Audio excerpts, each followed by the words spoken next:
gavel to Miss Myrna White.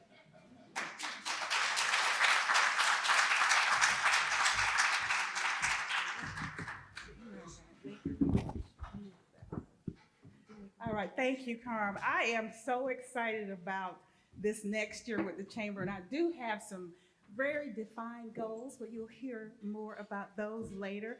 I just want to say how honored I am, first, to work for a mayor in Mayor Andre Dickens and an airport general manager in Baldwin B. Biodori, who understand the importance of collaboration, working with our jurisdictions and business leaders and elected officials in the airport's footprint.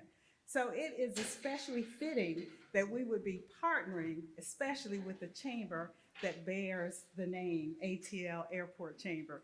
And it's not just me, I have a team who is here from the airport, and I'd like to have all the airport executives stand and show your support, please. You'll hear from Frank Rucker later. I don't think he is out of the room, but thank you all for being here. I also like to have all of the chamber board members to stand or raise your hand if you're already standing. Thank you. I am excited about the chamber's leadership. Thank you. So at this time, we're going to make that transition into our summit. And this is a topic that is nationally recognized as pertinent to the nation and to all of our communities. So I commend Carm. Steve said it all in his comments, but we have a chamber president who is always on point. And so bringing this summit this evening is especially fitting, and we thank you, Carm. So our first set of speakers for our Diversity, Equity, Inclusion, and Belonging Summit are from the public sector, the government sector. To begin this evening, we have Terry Dennison and Carol Thompson, who will be presenting together. And as they come on stage, I will introduce them. Terry Dennison is the Georgia District Director of the U.S. Small Business Administration.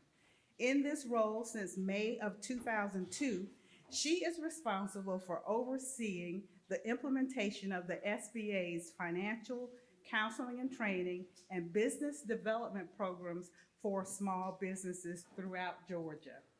As Georgia District Director, Ms. Dennison has been recognized by the Atlanta Business League, the Georgia Hispanic Chamber of Commerce, Georgia Micro Enterprise Network, the Greater Atlanta Economic Alliance, the Atlanta Business Chronicle, and Who's Who in Black Atlanta. Please help me welcome Terry Dennison.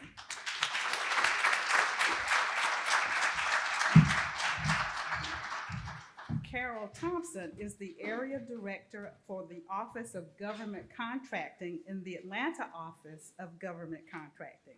Ms. Thompson and her team covered the 8 states of the Southeastern region. She previously served as both the Director of the Office of Management and Technical Assistance in SBA headquarters and the Assistant Director for Entrepreneurial Development in the SBA Illinois District Office. She has over 38 years of contracting and business development experience and has served as the National Program Manager for the Mentor Protege programs. Please give a warm welcome to Carol Thompson.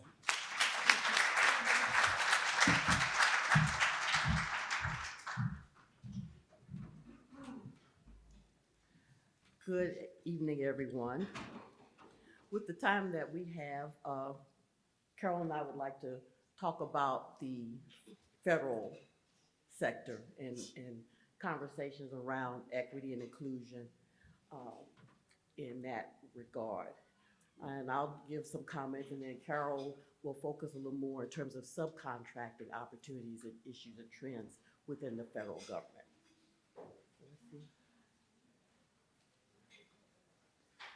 From an equity and inclusion standpoint within the federal government, these are the categories of small businesses that we have traditionally focused on. And of course, under the current administration, there's even more of a concerted effort and focus. Small business, of course, because we are the Small Business Administration. But also there are subcategories of small businesses, which we tend to call the socioeconomic categories, and that would include small disadvantaged business, or SDB, which is really the closest thing we have in the federal government for a minority enterprise, or minority business enterprise category. Majority of the businesses that fall into this category are minority owned, but it's not exclusively minority owned. And this category also includes participants in the SBA's 8A Business Development Program. Then there's historically utilized business zone or hub zone businesses. And these are businesses that are located basically in economically distressed areas and who employ a substantial portion of residents, or their employment makeup for the company, a significant percentage are from those types of areas of hub zones. Of course, women-owned small business, and then service-disabled veteran-owned small businesses. We have focused on these areas in terms of having established national, federal goals for procurement dollars in these categories. I know that is a little small, and I'll make sure that you get a copy, be able to get a copy of the presentation. But annually, the SBA is charged with doing a procurement scorecard to really share overall how the federal government is doing in these various categories, and even drill down to specific departments and agencies. I think it's like the top 23 departments and agencies in the federal government, including ourselves. On any given year, generally the federal government spends about $500 billion, around $500 to $600 billion. And so we have an established goal, of course, of 23% for small business. And as you see there, the other socioeconomic categories have respective goals, 3%, 5%. And the one really want to focus on a little bit here is this small disadvantaged business. Significant change has occurred starting this past fiscal year, fiscal year 21 for the federal government. Historically, that goal was 5%, but because of an executive order that President Biden signed in November or December of 2020, that goal was increased to 15% by 2025, I believe. This past fiscal year 21, that goal was increased from 5 all the way up to 11% in 1 year. I didn't think it was going to be that drastic, an increase right away, but that was the case. And as you see there, they essentially met that goal. There's also some talk about increasing some of these other goals, like, for example, small business. It's been 23% for probably close to 2 decades, and we've exceeded that goal as a whole, as a federal government, for the last 9 years straight.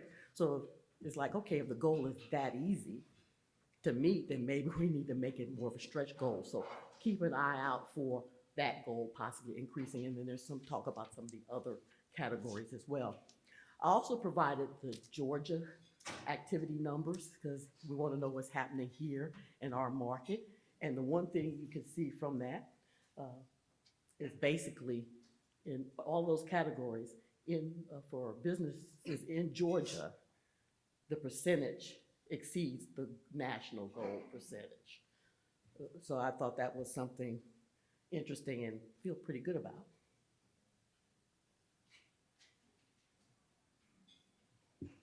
This is referencing the executive order I just mentioned. And of course, I just talked about the increase in the SDB goal, but also some other things. Having more specific data around historically unutilized businesses, or I guess I'm confusing it, but in terms of, say, minority businesses. One complaint is, okay, you got this SDB category, but that can include different types of categories or demographics of businesses. We want to know specifically, what about Black-owned businesses or Latino businesses or women-owned businesses? So that data is now being broken down. So you not just don't have the SDB, this is what happened, but you can drill down to see what percentage of the dollars went to Black-owned businesses, Hispanic businesses, AAPI, et cetera. You'll be able to track that. Agencies have been charged with having very specific equity plans when it comes to procurement in terms of how they plan to increase the participation of diverse businesses in their procurement activity. And one that I really like is that the SES, the Senior Executive Service level individuals that are responsible for procurement at the various agencies, this is now written into their performance plans. And they're going to be graded and rated in their performance in part with what they do with procurement as it relates to diverse businesses. There are challenges, of course, when it comes to equitable contracting in the federal government.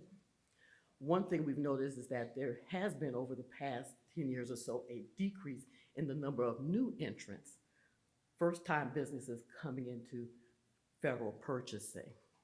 I think the way, like, it's been close to, like, I want to say like 38 to 40% decrease since 2002 to now. And if that trend continues, it'll be a drop of 50% by the year 2024. So this has gotten the attention of SBA and federal agencies on how we're going to address that. How do we keep bringing new entrants into the federal marketplace? And there's some other related factors to this. For example, we see that there's more contracts going to small business, but it's to a smaller number of businesses in all these different categories and overall in the federal government. And there's a geographic concentration, which I guess that may not surprise you. That, and let me get the statistic here, but it was something that was pretty interesting. Yeah, there was basically over 50% of small business dollars go to firms in 35 congressional districts out of 435. Got any ideas of where those concentrations might be? Well, of course, the DC area. DC, Virginia, Maryland, Delaware. That's a big one. Another one that's interesting, but it shouldn't be if you're in the federal procurement market, is Alaska. You know why? Well, oil, but Alaska Native corporations. And for example, with the 8A program, a lot of the limitations in terms of amount of contracts, amount of sole source, don't apply to them. So that's where a lot of concentration is. And then, you have other states where you have a lot of federal purchasing agencies, Alabama, Oklahoma, Texas, et cetera. The one thing I did note, though, Georgia, none of the congressional districts in Georgia fell in that top 35. So that's a little bit of work for us. And then another big concern is contracting consolidation. To be more efficient, more and more contracting opportunities are being consolidated into like government-wide acquisition contracts or GSA schedules, et cetera. So then the question is, yes, you're being more efficient in your purchasing, but who are you leaving out? Because you've got larger contracting opportunities, that's going to require more resources to be able to perform those larger contracts. Realistically, I don't think we're going to go back to breaking up these opportunities into smaller contracts, because that means creating the infrastructure to support it. So the way to really try to counter that is to encourage teaming, to encourage joint ventures. And it doesn't have to be larger versus small. Have maybe 2 or more small businesses come together that have complementary skill sets, complementary resources, and they can form teams to go after these larger opportunities. And with that, I believe I'm going to turn it over to Carol.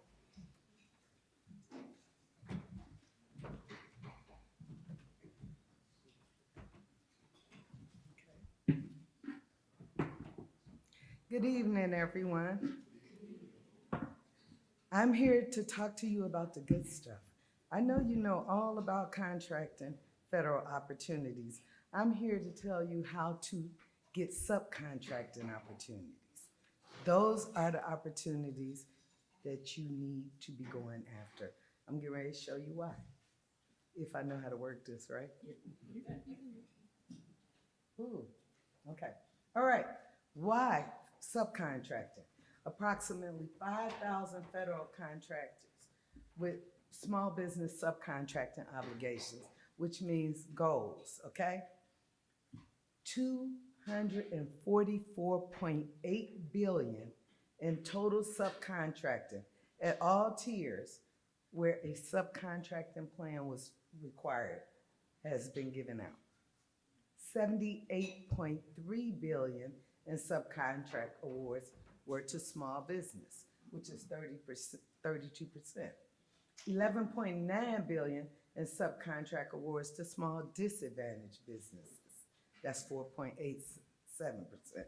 And pretty soon, past performance for first tiers will be coming. And that means that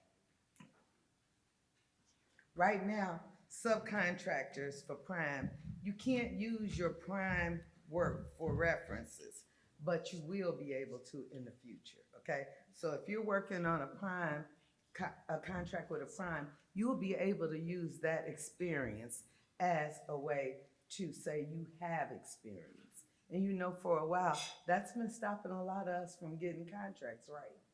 So, a lot of us. I'm trying to join you all on the slide, aren't I? Better not do that again. All right. All right.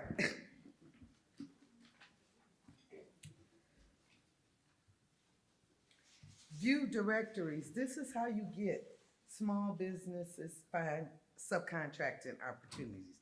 View directories of prime contractors that are posted at federal agencies. I'm sure you can really do that one, right? Let me give you something better, okay? Research prime contracts that's recently been awarded in SAM. You can reach out to local.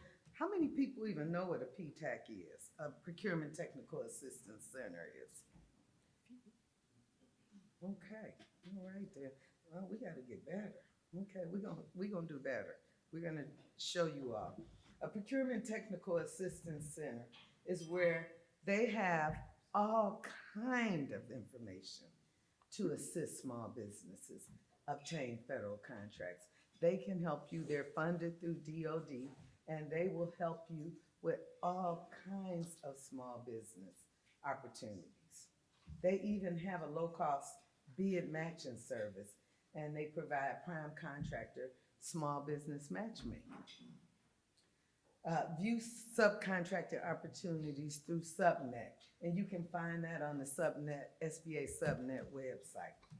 Attend procurement trade fairs, okay? I know when you go to these industry days and you go to all these procurement, it's a lot of money, it's a lot of time, it's a lot of effort, but the networking is invaluable. The people that you meet, especially if the government is giving it, because some of them you get to sit face to face with the contracting officers. Has anyone ever been to an industry day where they held a matchmaking with the government sitting right across from you? You found that to be very invaluable, didn't you? Because any other time you don't even get to talk to the contracting officer, do you? My office is where the Georgia District Office is also. We're at 550 Peachtree Street. We haven't been there in 2 years, so I'm trying to remember. But anyway, I know, it's good. Who said that? Who, yeah. But anyway, for real, what I'm saying to you is once a year, especially when we come back, once a year, we host with the Georgia District Office, we host a contracted officers forum where we invite the small businesses. We did it virtually last time, didn't we, Terry?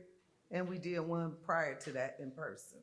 But what we do is we invite you to come in and you get a chance to ask questions. Now, mind you, it's not a lot of questions, but it's enough to get you started, okay? So when we have that, we will try to get to everyone. Matter of fact, we'll send it to Carmelita so we can make sure that you all get a copy of it. So don't snub your nose up at those trade fairs and those industry days, because those are the places that you honestly make those networking connections that can get you contract opportunities, that can get you subcontracts, you know. So I would go to them. All right. And please make sure that your DSBS is up to date, because primes look for subs like that. Okay. Now, I know you, if I did this right, I know you're saying, why did she bring that?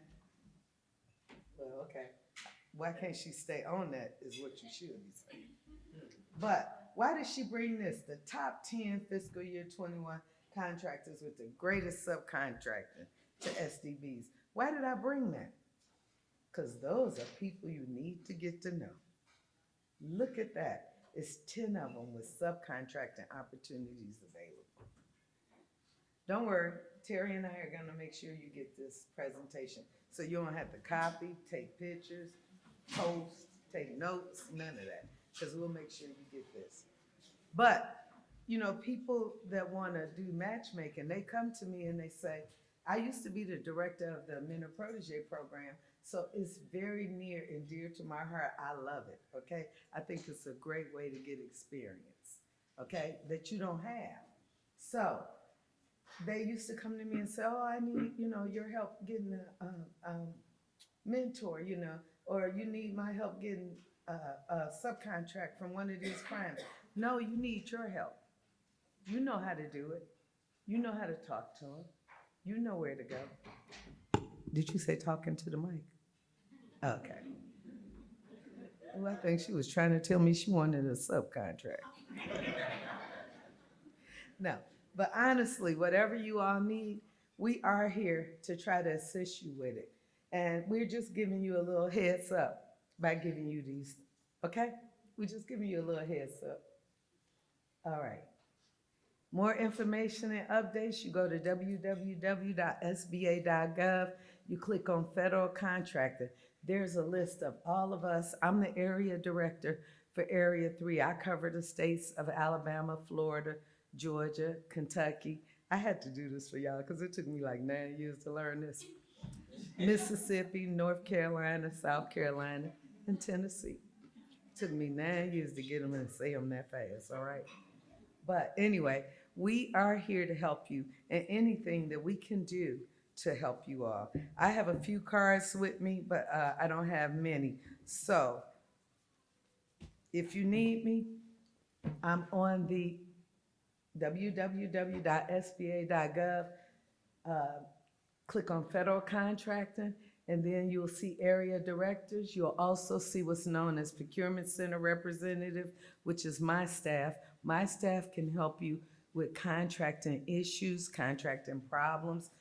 We do size determinations, we do COCs, but basically we're here to help small businesses that have contracts or to help them get contracts. So thank you all for listening. We appreciate you.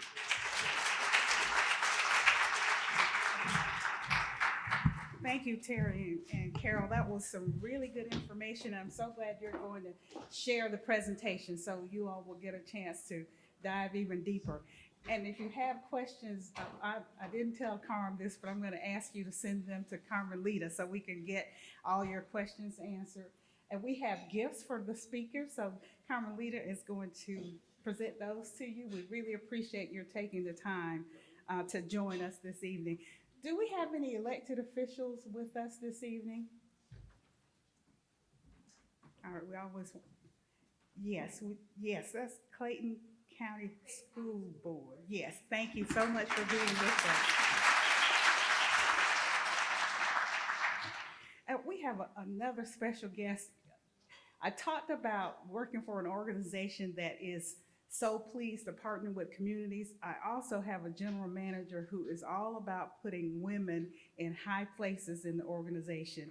So some of you have a magazine that was published by Women Looking Ahead magazine, and we are pleased and honored to have the owner and publisher of that magazine with us this evening. Rebecca Franklin, would you stand so everybody can see who you are?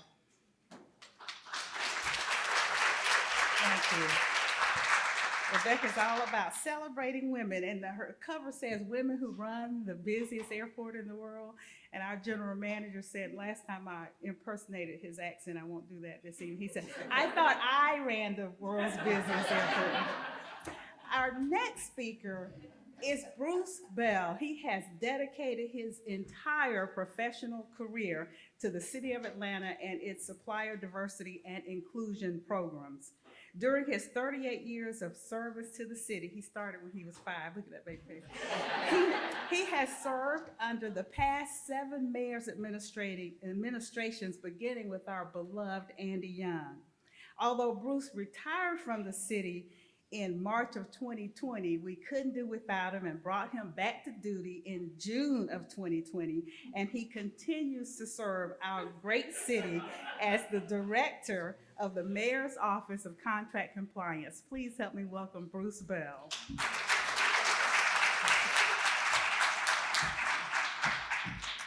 Good evening. How much of that do you all believe? I was 3 when I started. I was not 5, I was 3. It's good to be here today. Following me, we're gonna have Frank Rucker. He's gonna talk a little bit about some of the successes at the airport.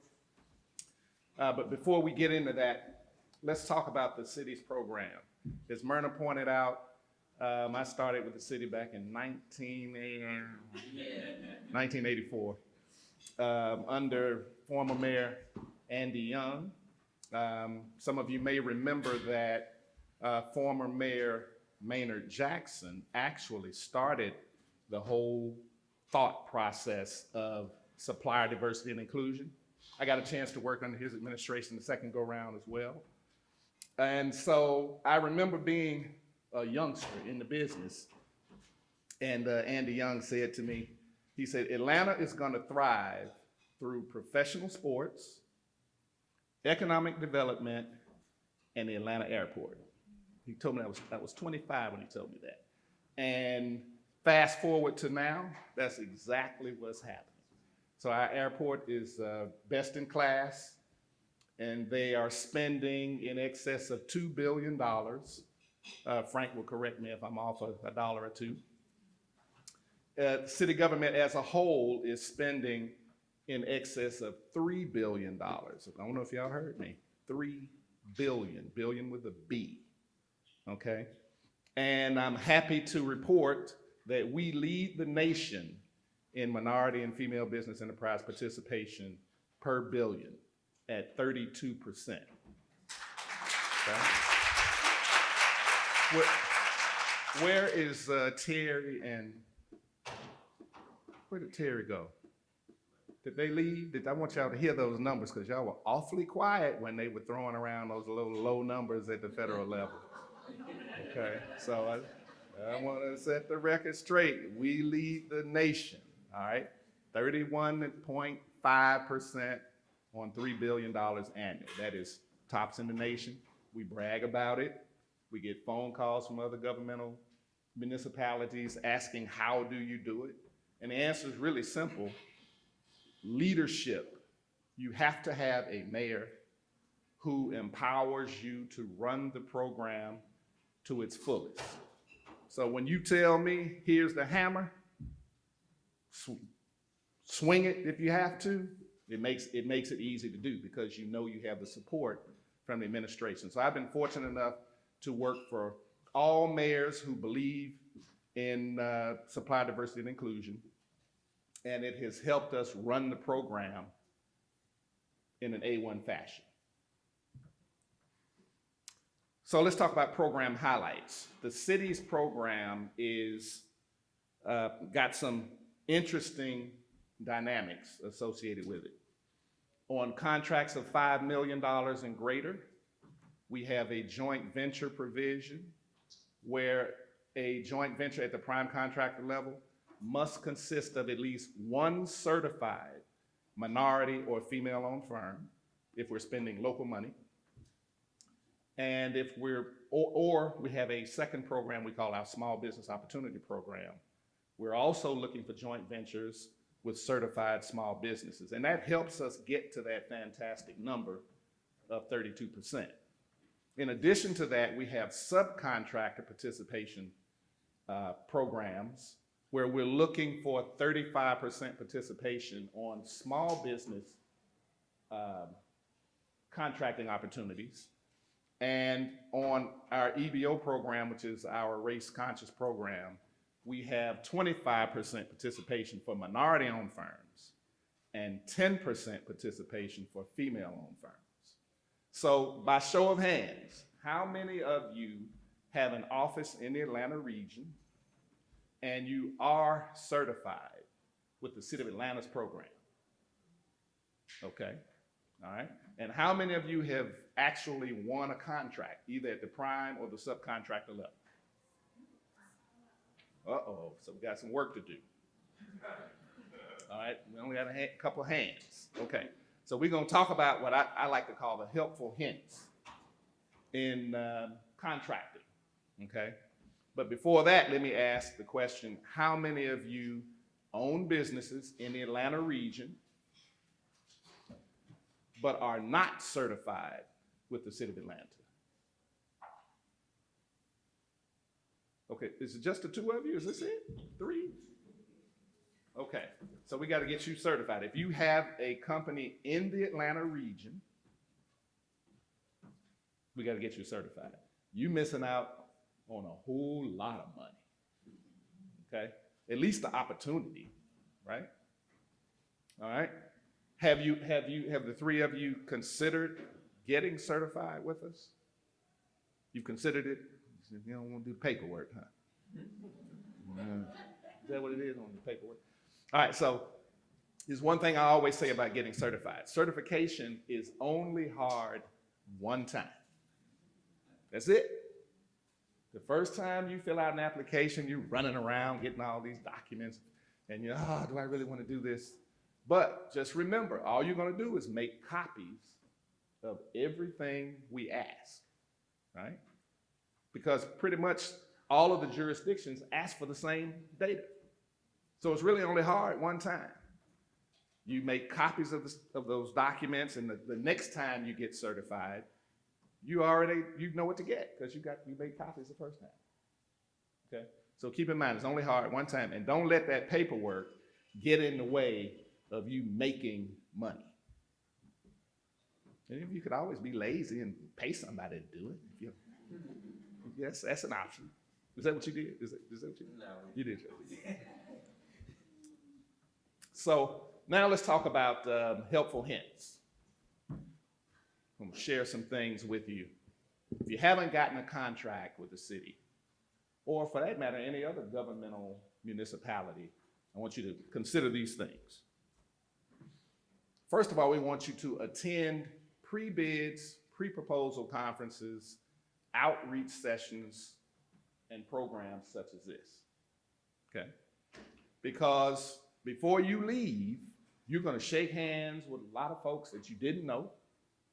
You're going to develop business contacts that may lead to an opportunity, okay? Pre-bids and pre-proposal conferences are specific to contracts that you're interested in. You wanna go to those because it's your opportunity to meet prime contractors because you wanna get on their teams as a sub so that you can do some business. You can be certified or not, but if you're just sitting in the house waiting on the phone to ring, you are not gonna get a contract. That's like winning the lottery. It just doesn't happen much. So you have to do your networking and you have to market your companies in order to get the best result, okay? So go to sessions like this and other outreach sessions. As a matter of fact, do we have any concessionaires in the room? Oh, that's a shame. On September 27th, which I believe is a Tuesday, we're having the airport concessions outreach session at the Georgia International Convention Center, GICC. The mayor is going to speak, and we're going to talk about concessions opportunities at the airport. Anybody been to the airport and you're going down the concourse and you see all these businesses on the left and right? all those folks making that money, concessions opportunities, okay? So if you are in the food and beverage industry or concessions retail or any of that, then that's a perfect opportunity for you to network and learn about the opportunities. We have over 100 locations that we'll be filling. So you can win some money. And you think about all that traffic you see at the airport. Tremendous opportunity. And again, that'll be on the 27th of September, so about a month from now, okay? But those are the kinds of sessions that you need to attend to help grow your business, okay? Become a member of a trade organization. By show of hands, who's a member of a trade organization like NAMAC or Atlanta Business League? Okay, all right. That's another opportunity for you to network with people, other companies, and you never know. You may get some information that help lead you to a contract. So by show of hands, own up, who has not become a member of a trade organization? It's okay with you among friends. Just one person? You're the only one? Are you local? Are you in Atlanta? Are you a member of NAMAC? Are you a member? You are not? How about Atlanta Business League? Okay, that's two organizations you need to reach out to. Those are the kinds of discussions that help you grow your business. Okay? Bonding and insurance. How many of you have bonding and insurance? Okay, you way ahead of the curve if you got bonding and insurance, because that's the biggest barrier in the business. Okay? Now, the city's program is designed to assist you if you are a subcontractor regarding bonding and insurance, because we make that a requirement for the prime contractor. So you don't have to have bonding and insurance if you're a subcontractor. Now, you do have some prime contractors who play hardball, and they say, I got a $100 million contract. I'm gonna let you do $1 million worth of work, but I want a bond for the $1 million worth of work that you have. And that does serve as a barrier, we understand that.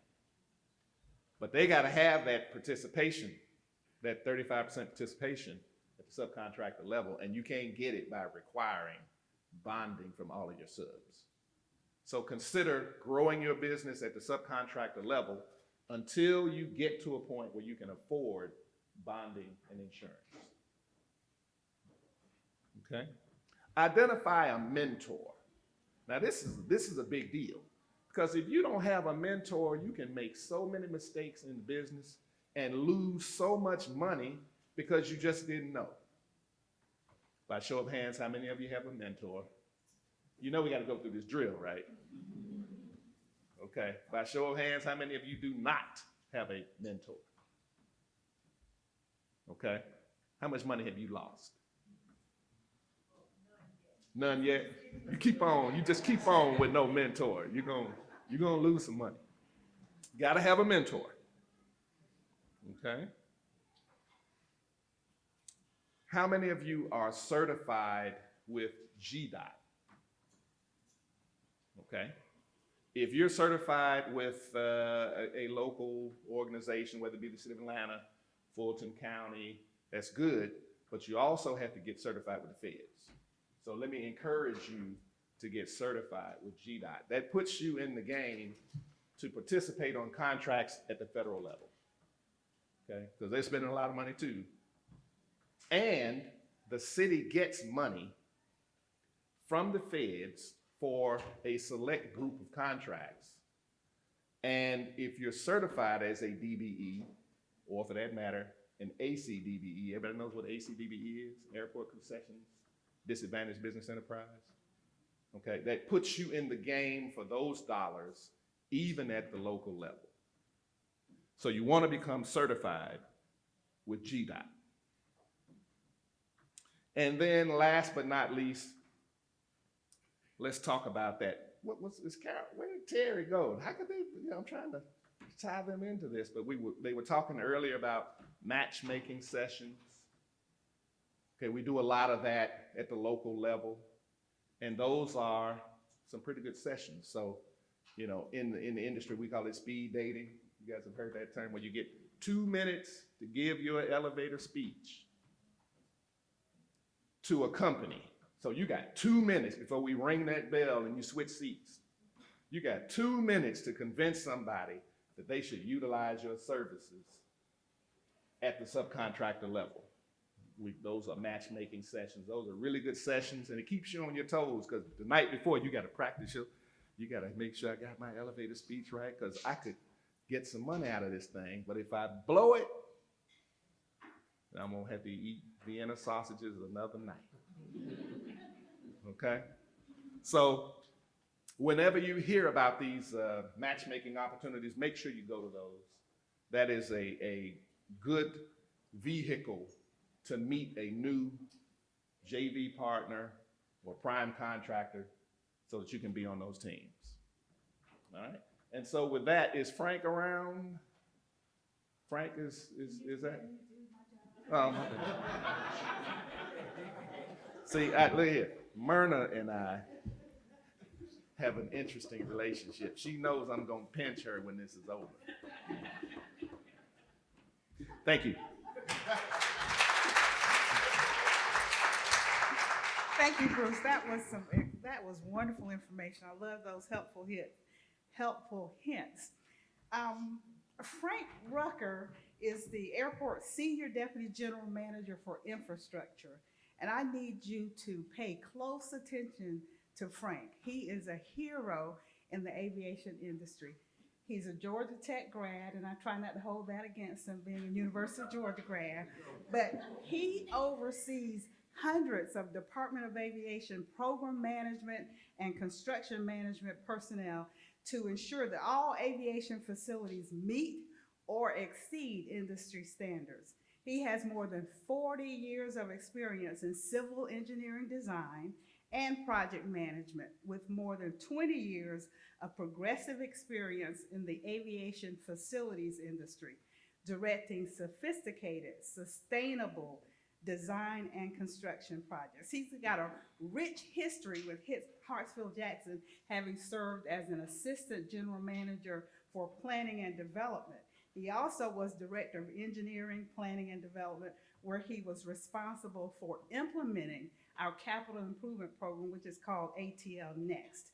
He oversaw the construction of the 5th runway, our innovative whole baggage screening system that airports from all over the world come to see and model, and a multitude of other complex projects. After a stint in the private sector, we were honored to welcome him back to Hartsfield-Jackson in 2021. Please help me welcome the Frank Rucker.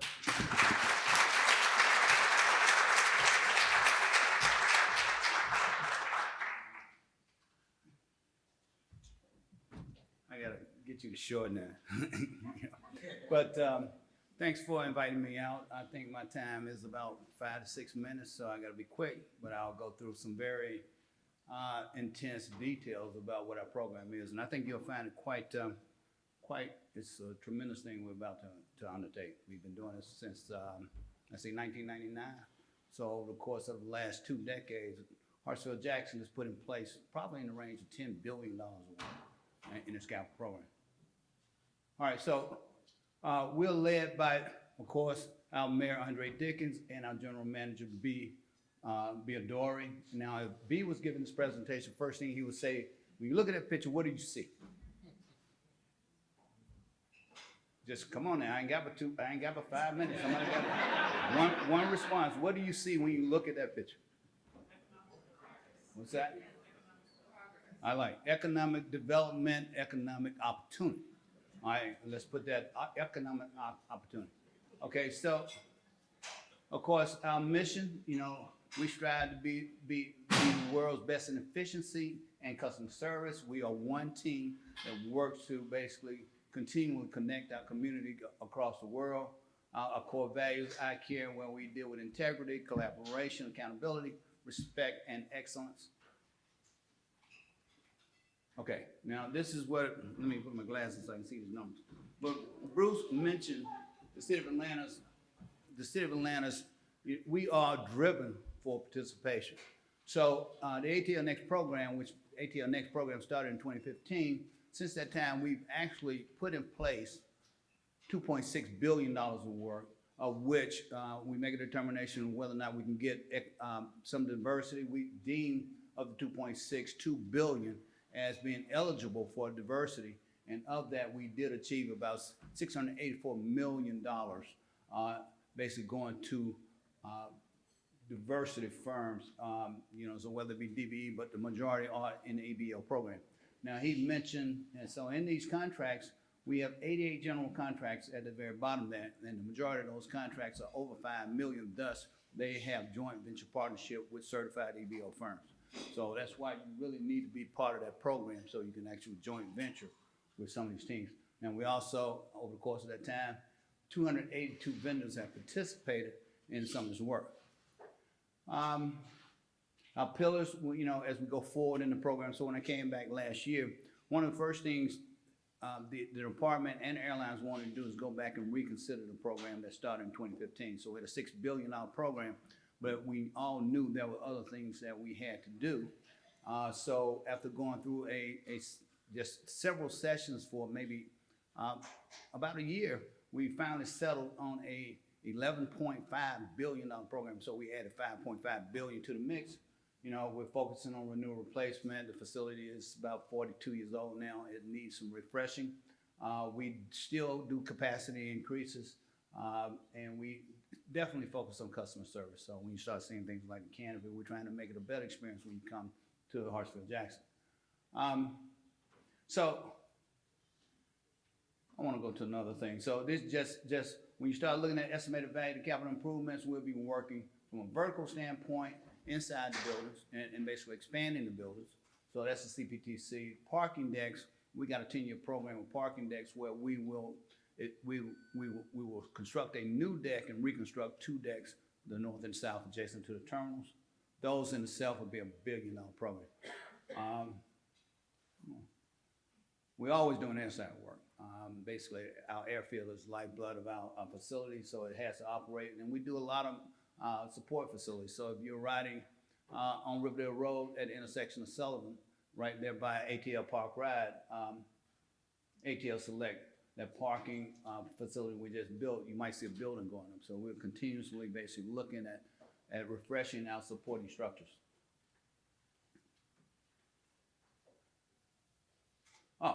So this is what I want to talk about.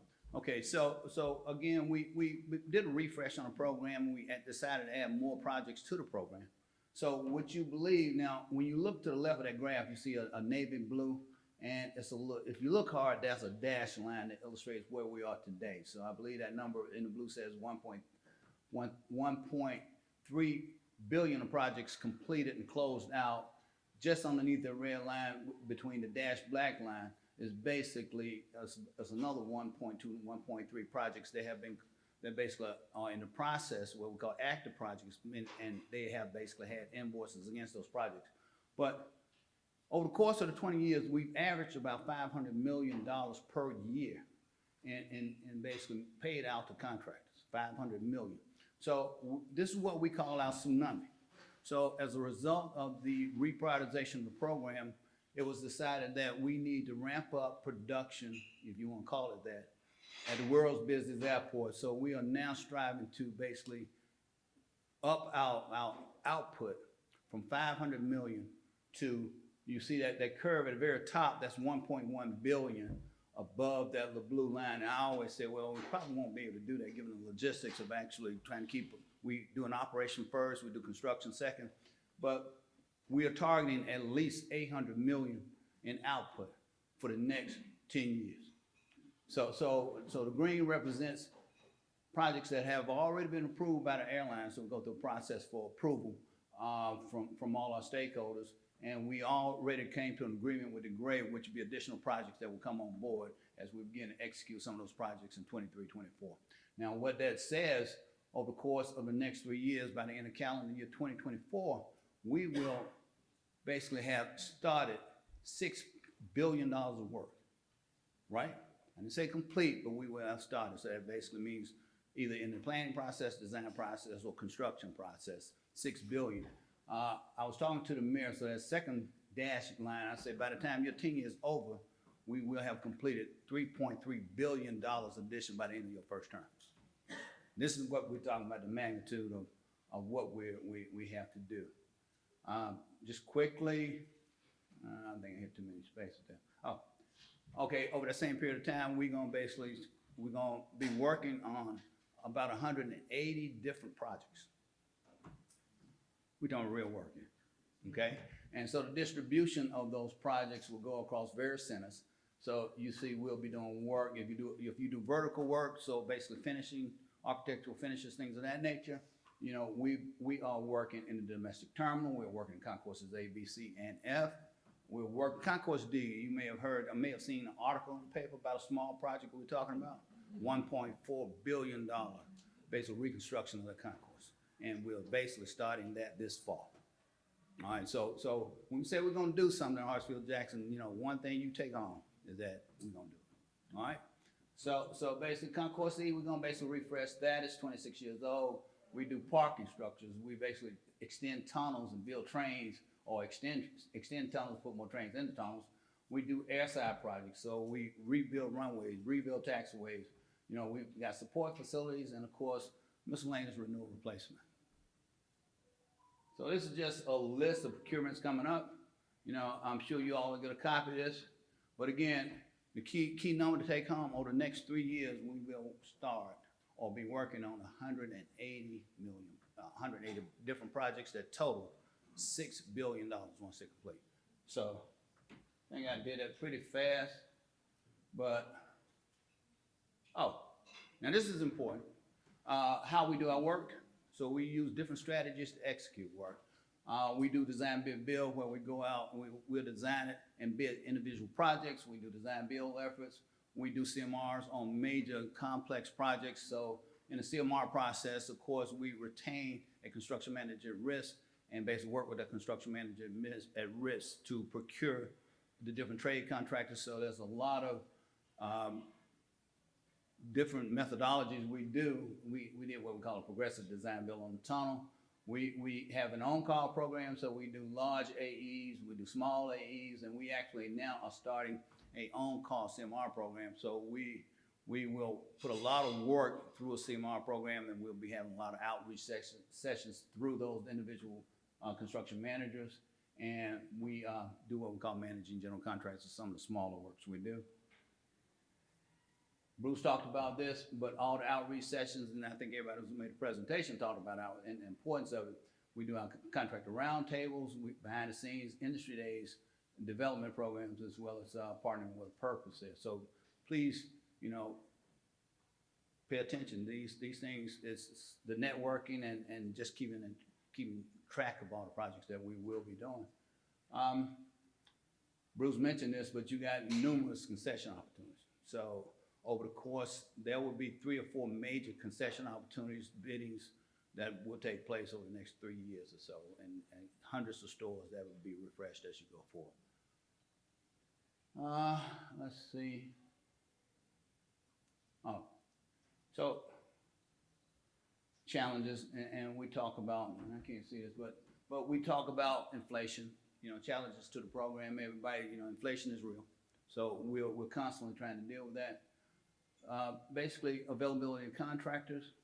Let me read that. I can't see. I forget what I put on that. All right. Oh, availability of construction materials, availability of prime contractors, and supply chain disruption. So we have to deal with that. We have to plan for that. But we're still quite confident that we're going to achieve what we set out to do. We work hard at it. Has anybody here got a contract with Hartsfield-Jackson? So, you know, y'all missing. That's all I'm gonna say, you know. And I'm gonna say this again, over the next 3 years, that's by the end of calendar year 24, we will begin $6.6 billion of work, and we're looking at an annual output somewhere between $800 million to $1 billion per year. We're gonna rival GDOT, okay? And that just happened to be a place right across the street, right? All right. So y'all believe me if you want, ATL, you know.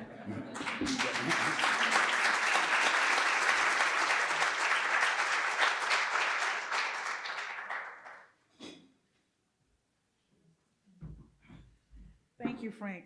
That was exciting. Every time I see it, I still get excited about it. We're winding down. We're almost at the finish line. We had a couple more board members, chamber board members, who arrived since my first introduction. So would you please stand, or if you're already standing, Brian, you raise your hand. All right, good. Good to see you all.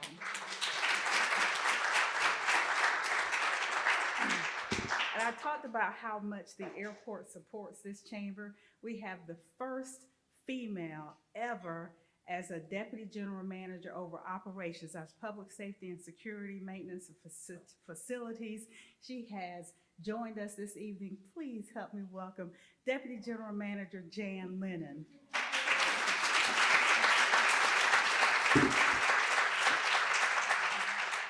Our next speaker this evening is Michelle Torres, who views the airport as a place where minority and women-owned businesses can see success in their business practices. Making those goals become reality drives her in her daily tasks.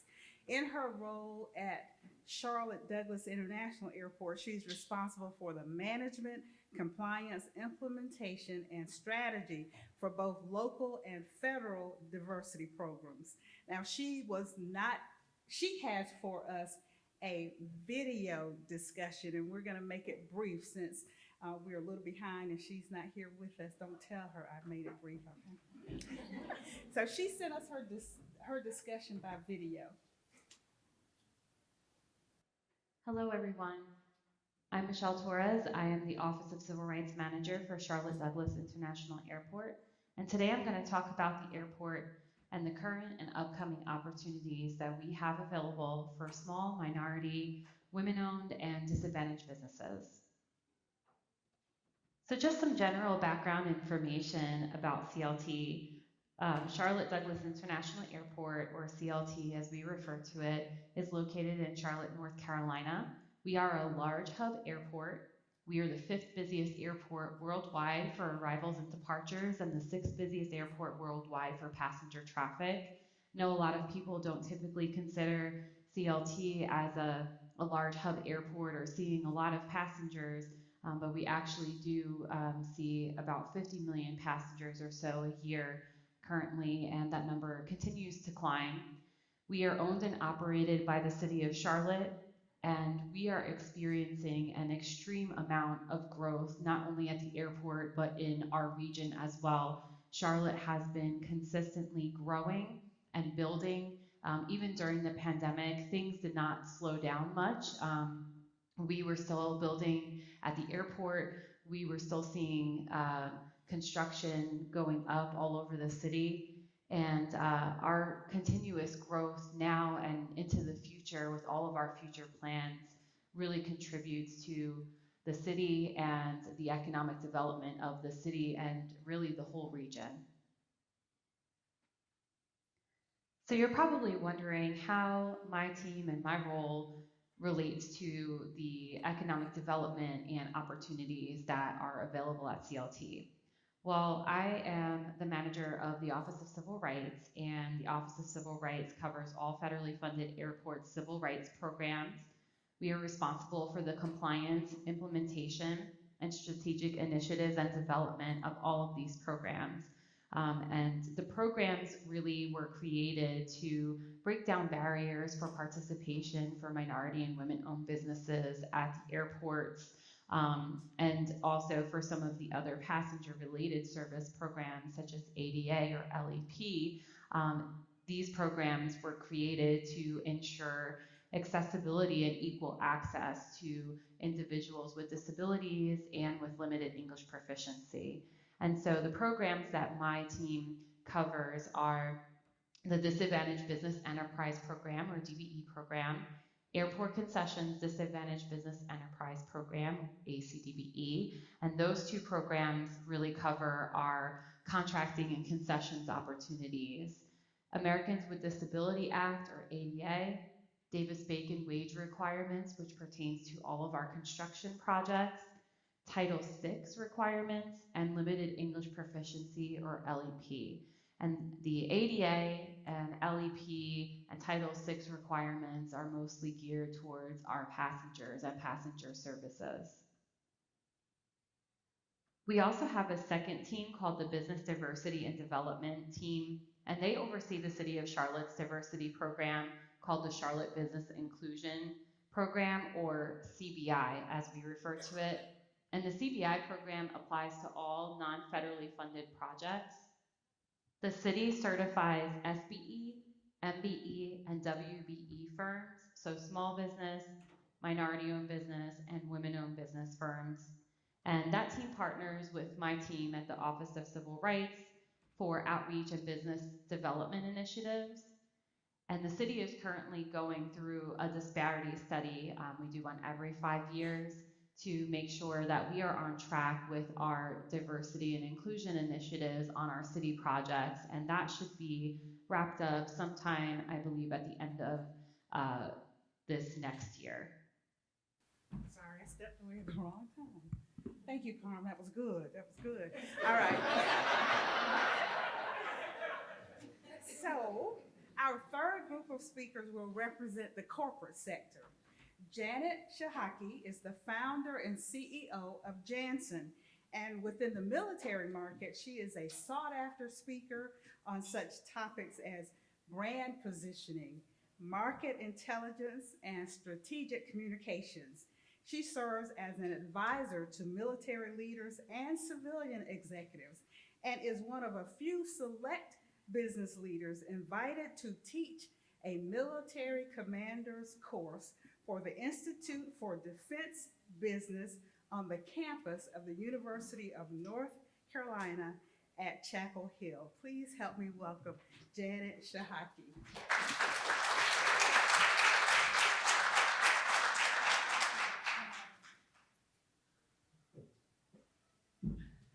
All right, well, thank you. I certainly appreciate everybody else who has spoken for a few minutes. A dear lady said, so where do you live, Alpharetta?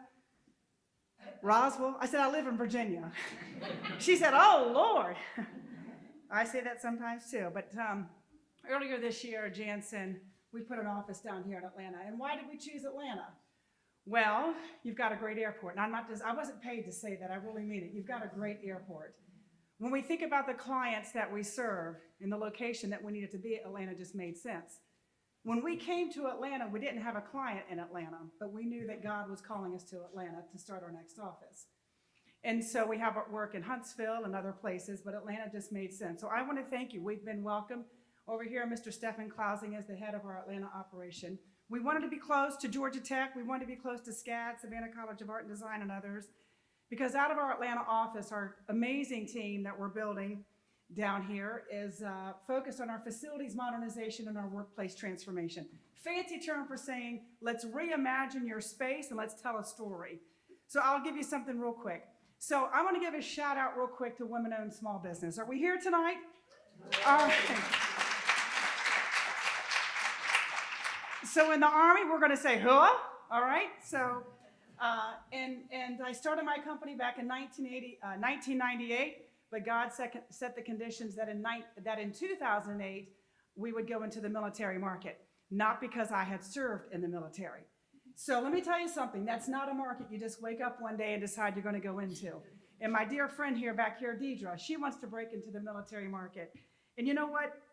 I will tell you something. I can respect subcontracting and I can respect prime contracting, but let me tell you something, it's not easy. I stand here tonight to tell you, I would love to tell you how many times a large business has cut us out after they won the RFP. So let's call things out as they are because that stuff does happen. So let me tell you, when you're looking for diversity and you're looking for inclusion, look for people whose values are right. Because when you align with people whose values are right, you're going to have each other's back. And Deidre, you're going to have my back and I'm going to have yours because I want to help you get in the military market.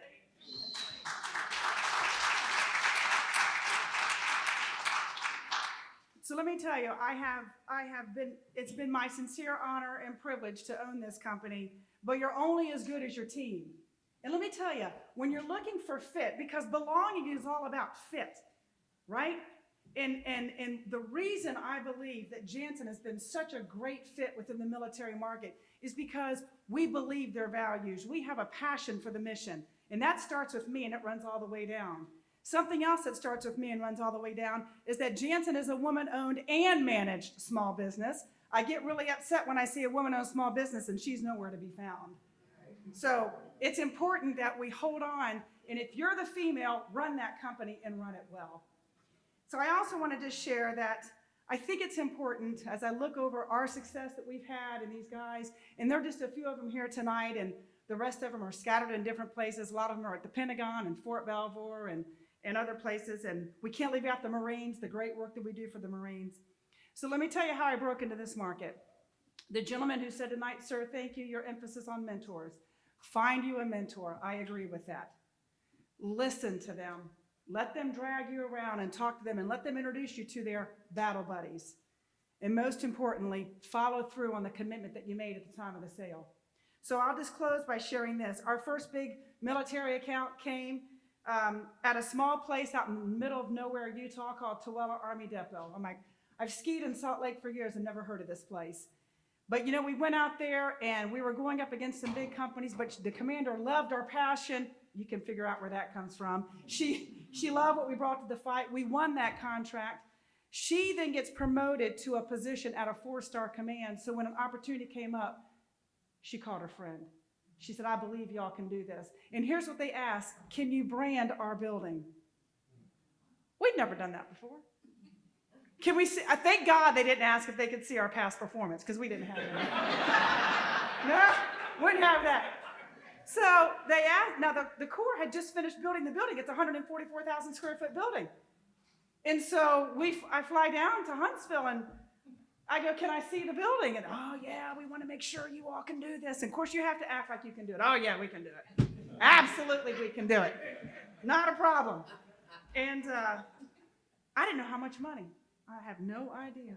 So you know what? By walking around, let me tell you where you find out where your money is, Deidre. You find out the guy in the back, not the front guy. The front guy don't know how much he's got. You go to the guy in the back, how much money they got for this project? He told me the number. So when they asked me later, how much is it going to cost? I said the number that the guy told me. And you know what? We made it work. Ladies and gentlemen, that work was under the command of the military's first female 4-star general, Ann Dunwoody. And praise God of the Army for selecting to be the first to put a female in 4 stars. But I will tell you, having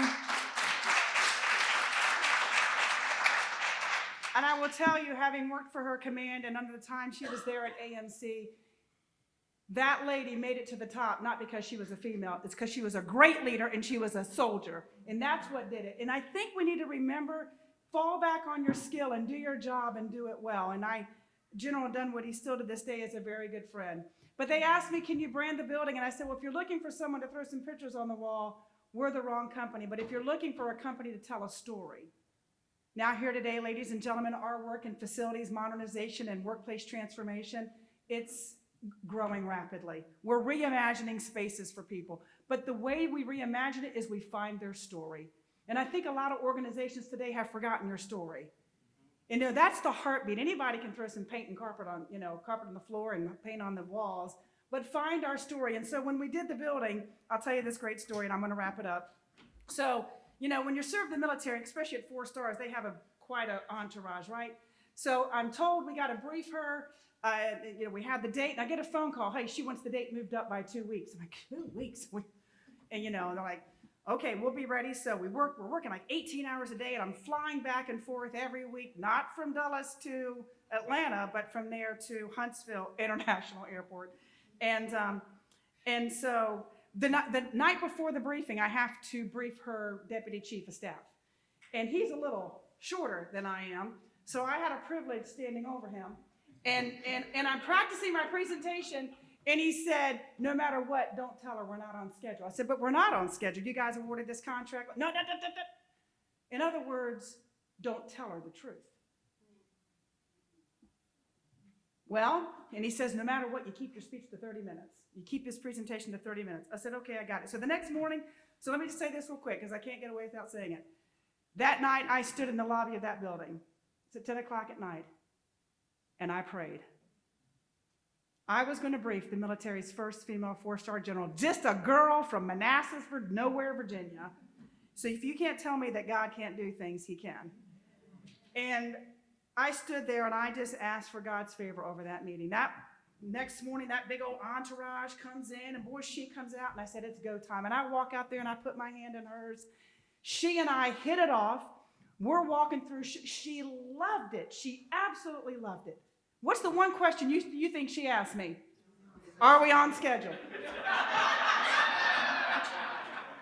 She's standing there like this, Janet, are we on schedule? And I looked at that guy, and these are my exact words. I said, ma'am, we'll be where we need to be on the day we need to be there. That's a true story. She reached into her pocket, and all the green suiters are, oh, you know, what is she going to do? And she reached out, and she handed me, when she was really handing Stefan and our entire team, her 4-star coin of excellence. No contractor is supposed to get one of those. And she stopped her lawyer, and she said, I know what I'm doing. And I'll tell you what, folks, do what you say you're going to do, and do it with love, and do it with passion. And if you come from where I come from, you put God first, and he'll take you to places you never thought possible, and he'll close doors that are meant to be closed, and he'll open doors that are meant to be open.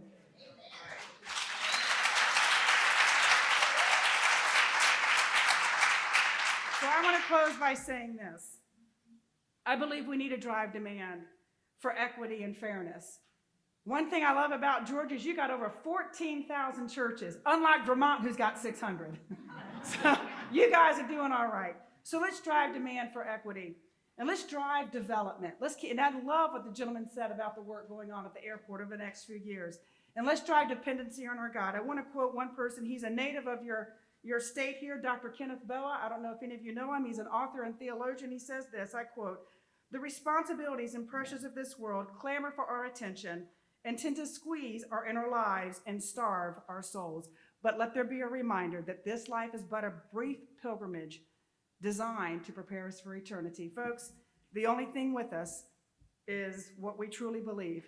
And I believe for a time such as this, God has brought paths together. It is my honor for Jansen to have an office in Atlanta. I would love the opportunity to work together, but I will tell you this, the mission must come first. And we have a great mission right now. So regardless of the pandemics, regardless of economic crises, the mission must go on. Thank you.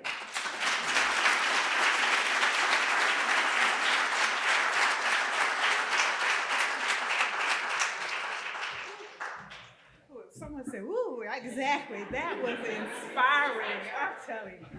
That's wonderful. You got everybody wanting to come work with you. And that coin of excellence really struck a chord for us because our general manager, who's retired military, has his coin of excellence that he shares with those who perform well. So thank you. That was inspiring. So our next speaker is one that is no stranger to us. Chris Tomlinson is a managing director with Deloitte Consulting, where his practice is focused on transportation. Chris has over 25 years of experience providing leadership, direction, and advice to various agencies and senior executive business and government officials with expertise in toll operations, transit, financing, and management. What a diverse portfolio. Now, most of us know him from the time when he concurrently served as executive director of the State Road and Tollway Authority, the Atlanta Region Transit Link Authority, and the Georgia Regional Transportation Authority. Talk about one who can juggle many tasks at one time. He's also an active member and former president of the International Bridge, Tunnel, and Turnpike Association. Please help me welcome the Chris Tomlinson.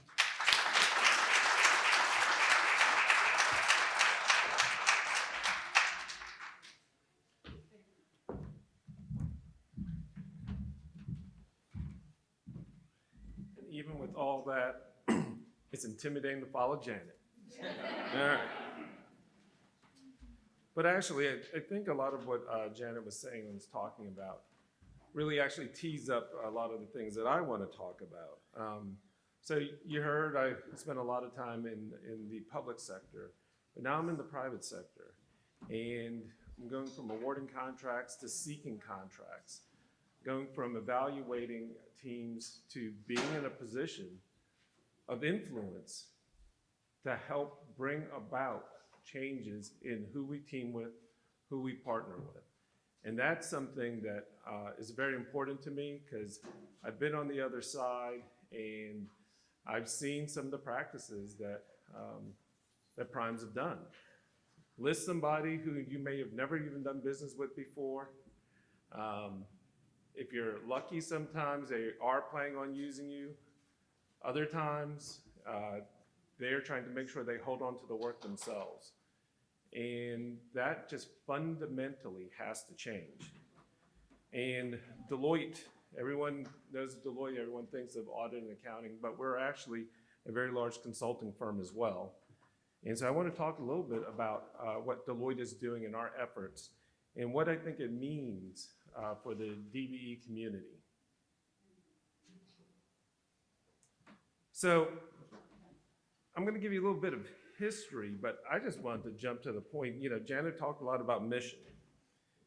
We've set up inside of Deloitte, and Deloitte is, so you know, globally it's a $50 billion company, about over $20 billion in the US. And so when we decided that it was time to get more serious, and you're gonna hear me say this multiple times, more intentional about our approach to working with small businesses and DBE firms, we set about doing it the way we do all of our consulting. We sat down, wrote a mission statement. But this is why one of the reasons I chose this company. I don't know if you can see it, so I'm gonna read it.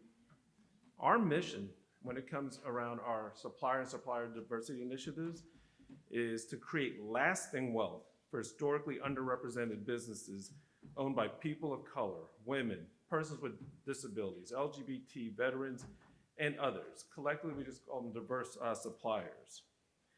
And our goal, because if you don't measure it and you don't set a goal, then you're just talking as far as I'm concerned. Our goal is to spend at least $1 billion each and every year with our diverse supplier network and hit that goal by 2025. And then a lot of these initiatives, like a lot of companies, we talked about it. I think we meant it, but with George Floyd, we got serious about it and we started putting structure around it.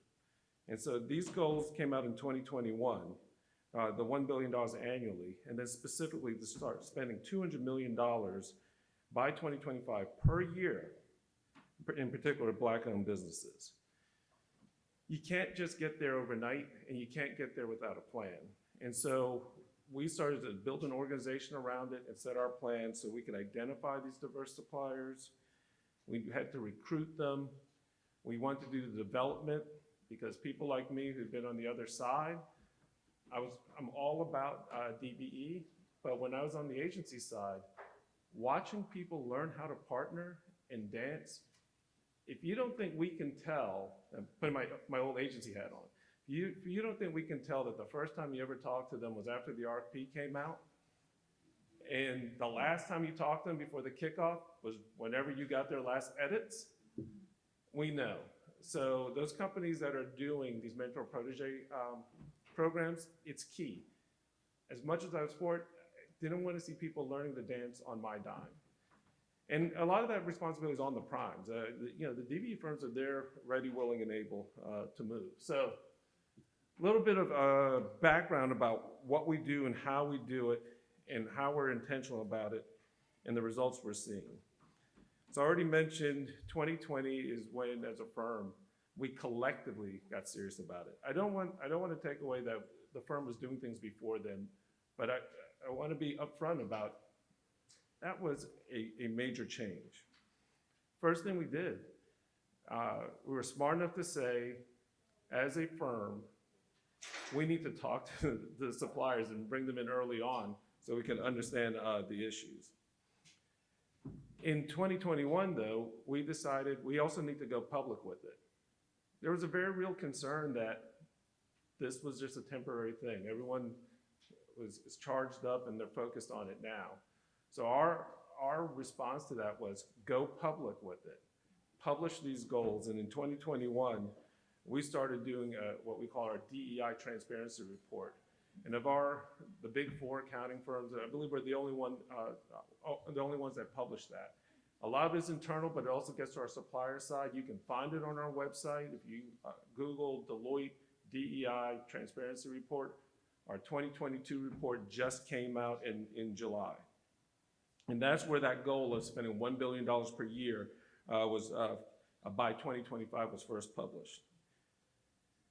We established the Business Diversity Office because one thing we also know is, and actually, let me give my personal beliefs.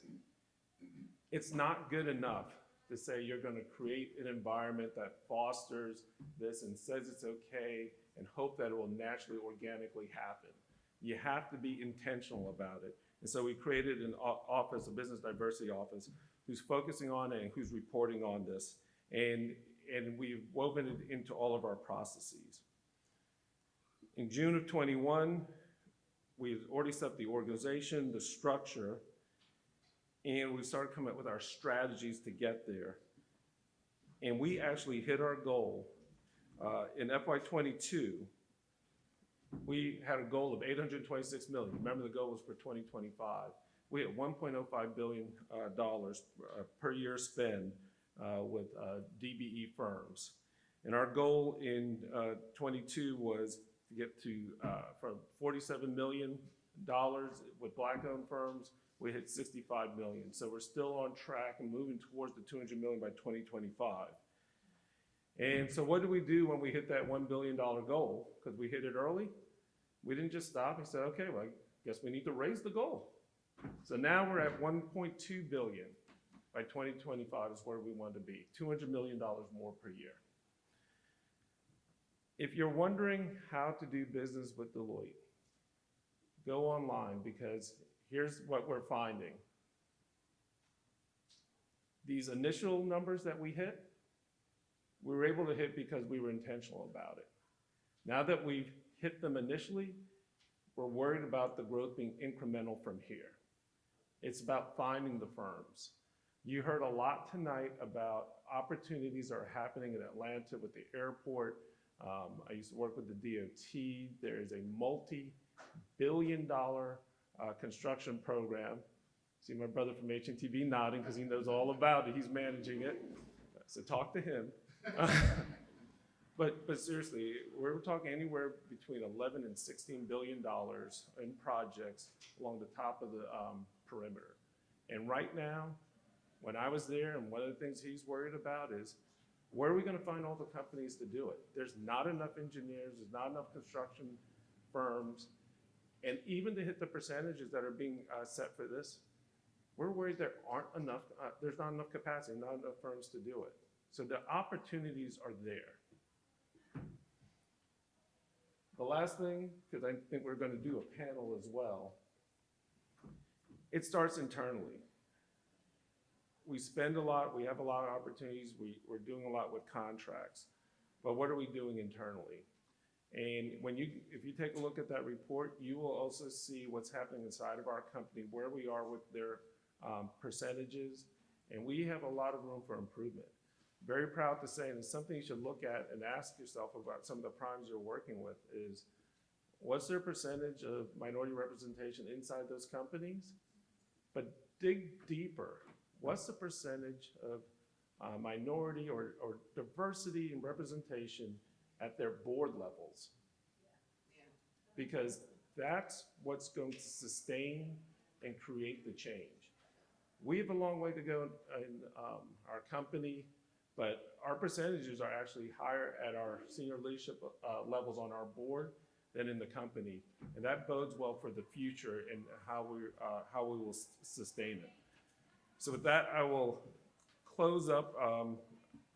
Again, go on the website. We have a vendor portal where you can register We have people, because like I said, we don't want to start dancing at the RFP. So we reach out to those companies to talk to them in advance, even if we don't know the particular opportunity. And we need to find more companies that want to participate in the process. And by the way, I don't know if Janet is still here, she left. We do a lot of work at the federal level. We work with every single branch of the military, every single command. Yes, that includes the Space Force. We've got contracts with them too. But we're doing a lot with federal, state, and local, which is where I work. This is my community too. Carmelita knows how to reach me, and I look forward to hopefully working with some of you in the future. So thank you.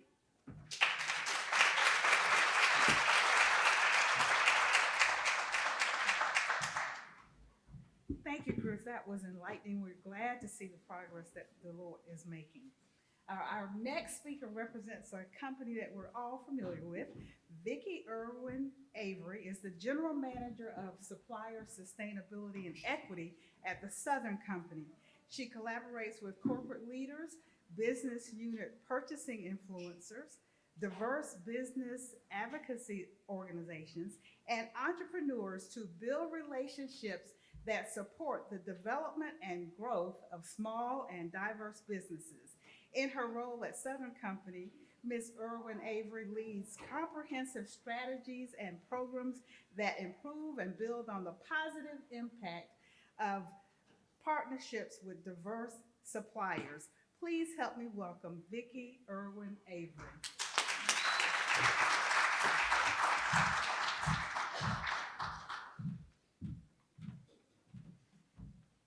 So good evening, and thank you for inviting me. I think this is my first time being here. And Ms. Carmelita, she asked me to come, and she said she wanted me to talk about trends in energy. You all know who Georgia Power is. We're the largest electrical operating company under the Southern Company parent company, and we operate in the state of Georgia. And we probably service most of you. But what you probably don't know is that Georgia Power was the first electric utility in the United States to stand up a formal supplier diversity program in 1978. So we've been doing this for quite a long time. And even at the Southern Company level, we have Alabama Power, Georgia Power, Mississippi Power, Southern Company Gas, and we have our goals as well. And so I would encourage you to go to southerncompany.com and take a look at our 2021 transformation report and see what we're doing, not just among supplier diversity, but among what we're doing across the community. So she asked me to kind of speak about trends in energy. Who knows this is one of the best times for a minority business to be in the energy industry? There's so much going on right now. So I didn't really want to talk about Georgia Power. I'll tell you, we do about 26% of our spend with minority women and veterans. And our target is 30% by 2025. But I can talk to you better about what we do by showing you the faces of some of the people that work with us and what they do for us and helping you understand those trends. So the first one I wanted to talk about, McKinsey put out a report a couple of weeks ago and I read it and I was so excited about it because it talked about Black Americans and our desire to drive electrical vehicles. That's a big deal right now, right? We're trying to move to electrical vehicles. So when we talked about that about a year ago, I met two African-American young ladies that started a company. In order to drive an electric vehicle, you gotta charge it, right? So it needs charging station. Anybody had drive an EV? Okay, so it's important for you to know when those charging stations are, right? And it's important that they work when you get there. There is a problem with some of the EV charging, and these two African-American women discovered it, Camille and Yvette. And what they do is they do a service where they go around and ensure the charging stations are operating and they repair them. About a couple of months ago, they came to Atlanta. They're out of the West Coast, and they worked with Georgia Power to do a development program with some students from Atlanta Technical College so they could teach them how to service these. These are some very good paying jobs, and you don't have to be an electrical license to do it. So I want you all to know about that, about Camille and about Yvette and what's going on in EV charging, because one of the things the McKinsey report says that African Americans want to buy and drive EVs, but we want that network, that charging station to be there. So that's Yvette and Camille, and you can see the slides later about what we do. But I also met this young lady at a conference, and this is gonna really blow your mind. Her company is Dunamis Clean Energy Partners.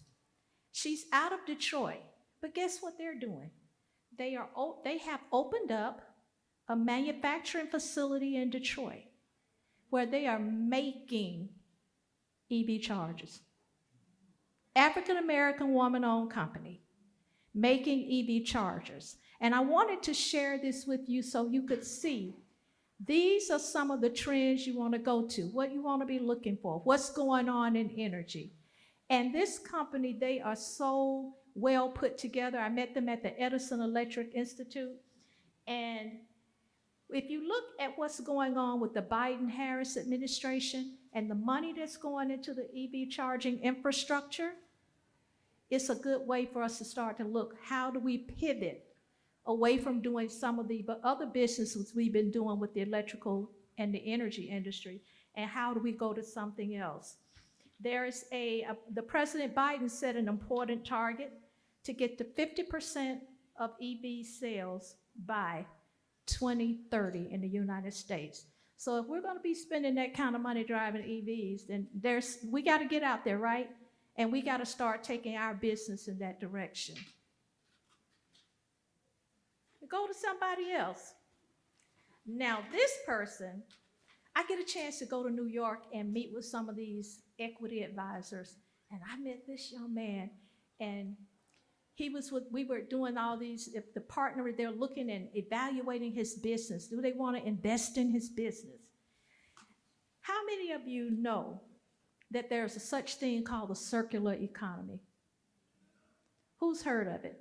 It's important that we know this because everything is going toward environmental and safety around the environment and protecting the environment. This company created a software platform whereby they are helping to reduce and take out of landfills materials that normally go to landfills. And what his platform has been designed to do is eco-friendly startup to reduce the carbon footprint. Now, I know you've heard about that, right? You hear a lot about reducing the carbon footprint. Well, this young man has created a platform that, and guess what? Southern companies using it. His platform says, let's say you have all these tables in this room and you want to get rid of them, but you don't want them to go into the landfill. His platform allows the users to come in and say, oh, the Atlanta Airport Chamber has 25 tables that look like this. Would you like to buy them or swap or trade for something? The more we can put assets after we use them and keep them away from a landfill, the better we'll be protecting the environment.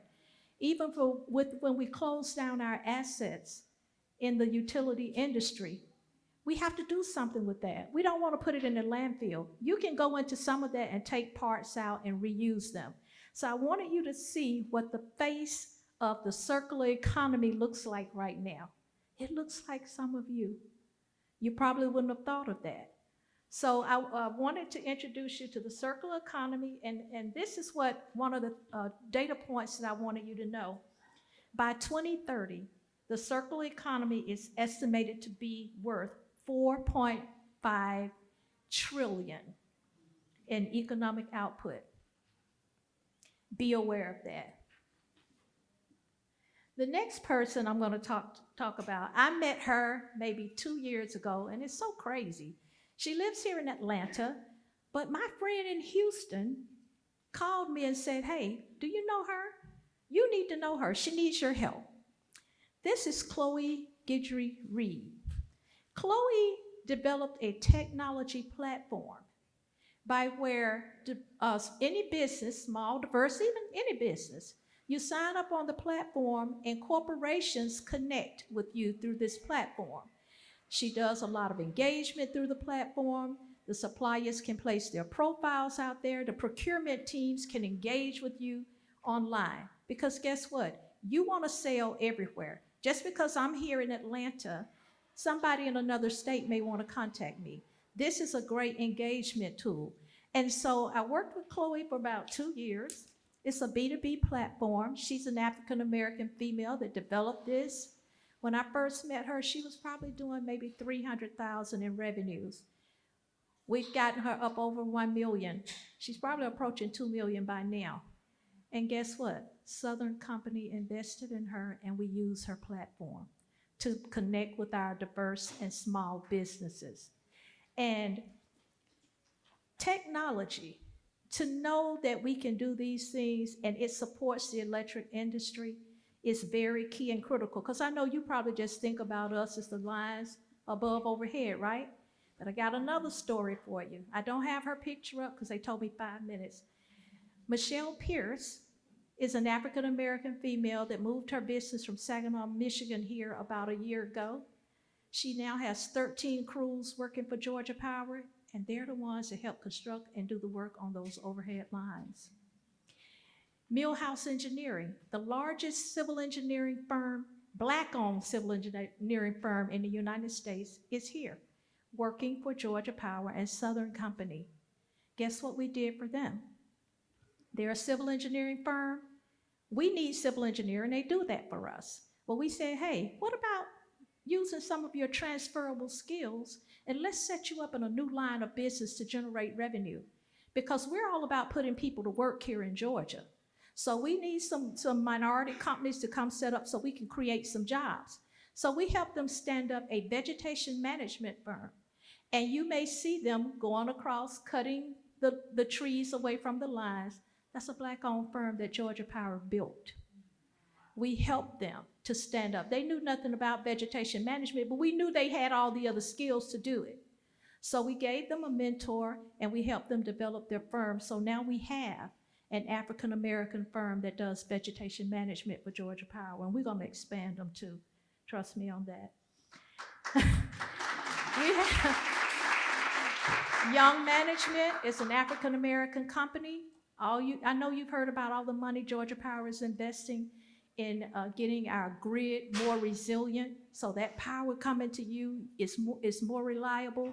There's a Black-owned firm that's doing the project management on that project, Young Management. But I came in the room today, and I'm always excited when I run into some of my suppliers that I've worked with. And I got 2 real ones in here for you to see. They're gonna get mad at me for calling them out. But Kayla Dane from GMI, stand up, Kayla, let the people see you now, because I only got a few minutes. Kayla does specialty cleaning at our power plants.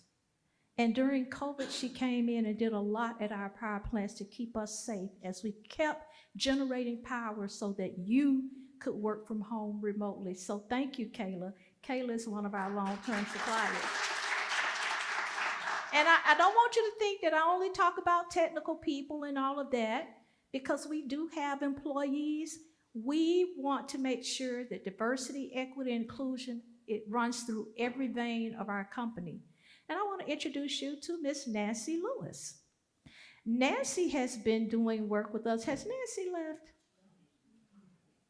Nancy has been doing work with us from the diversity and inclusion area. She does workshops for us.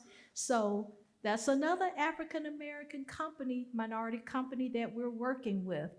So, oh, and drones. Do you all know we use drones? We use the drones to inspect the power lines. So that's another area you can look into. And I met Miss Andrella Kenner. And Miss Andrella Kenner has a company called CI Squared. And she does drone work. So we're gonna see if we can get her on our drones. So I hope that this has given you some eye-opening opportunities about where you can go in the energy industry, and by seeing these people and the real faces of the folks that are doing the work. Thank you so much.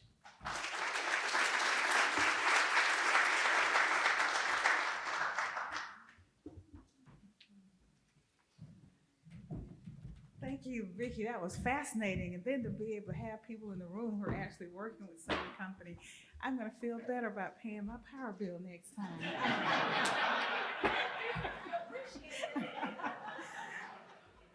All right. Our next speaker is Michael Alexander. He has recently joined Delta Airlines as the Director of Supplier Diversity. With more than 15 years of experience in supplier diversity and business development, he specializes in connecting and supporting diverse-owned businesses as they navigate opportunities to gain business at the right place and the right time, ensuring that they can increase their odds of success. Please help me welcome Michael Alexander.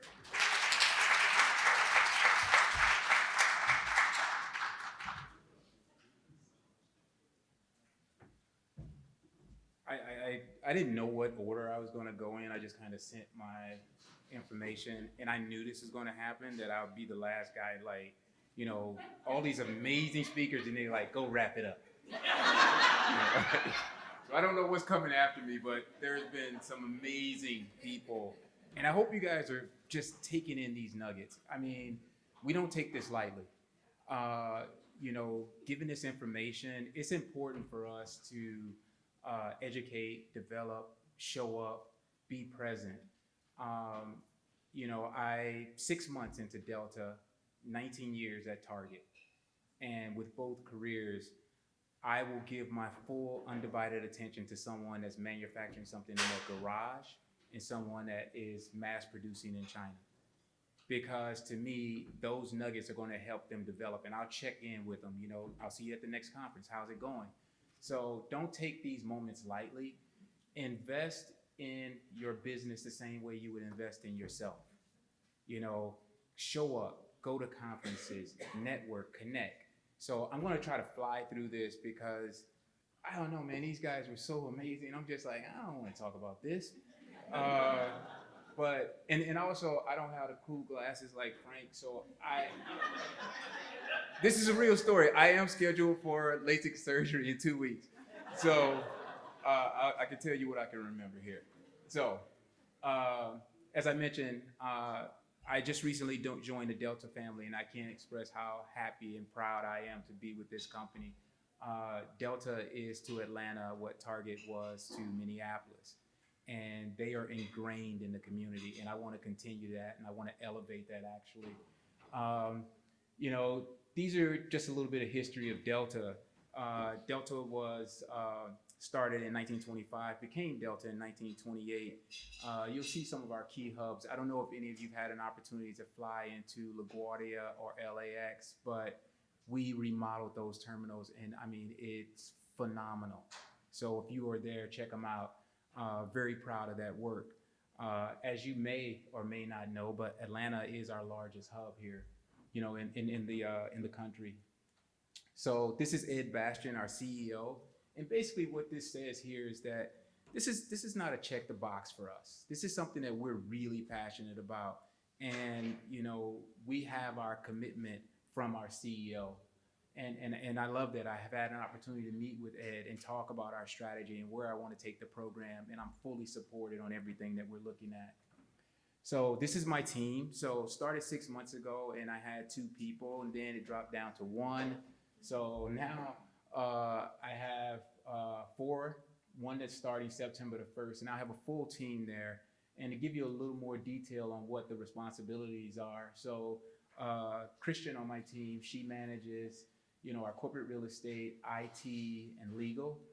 And I had an opportunity to meet the ladies that works for the SBA, but Christian has done a lot of work for us. She's our certified small business liaison officer.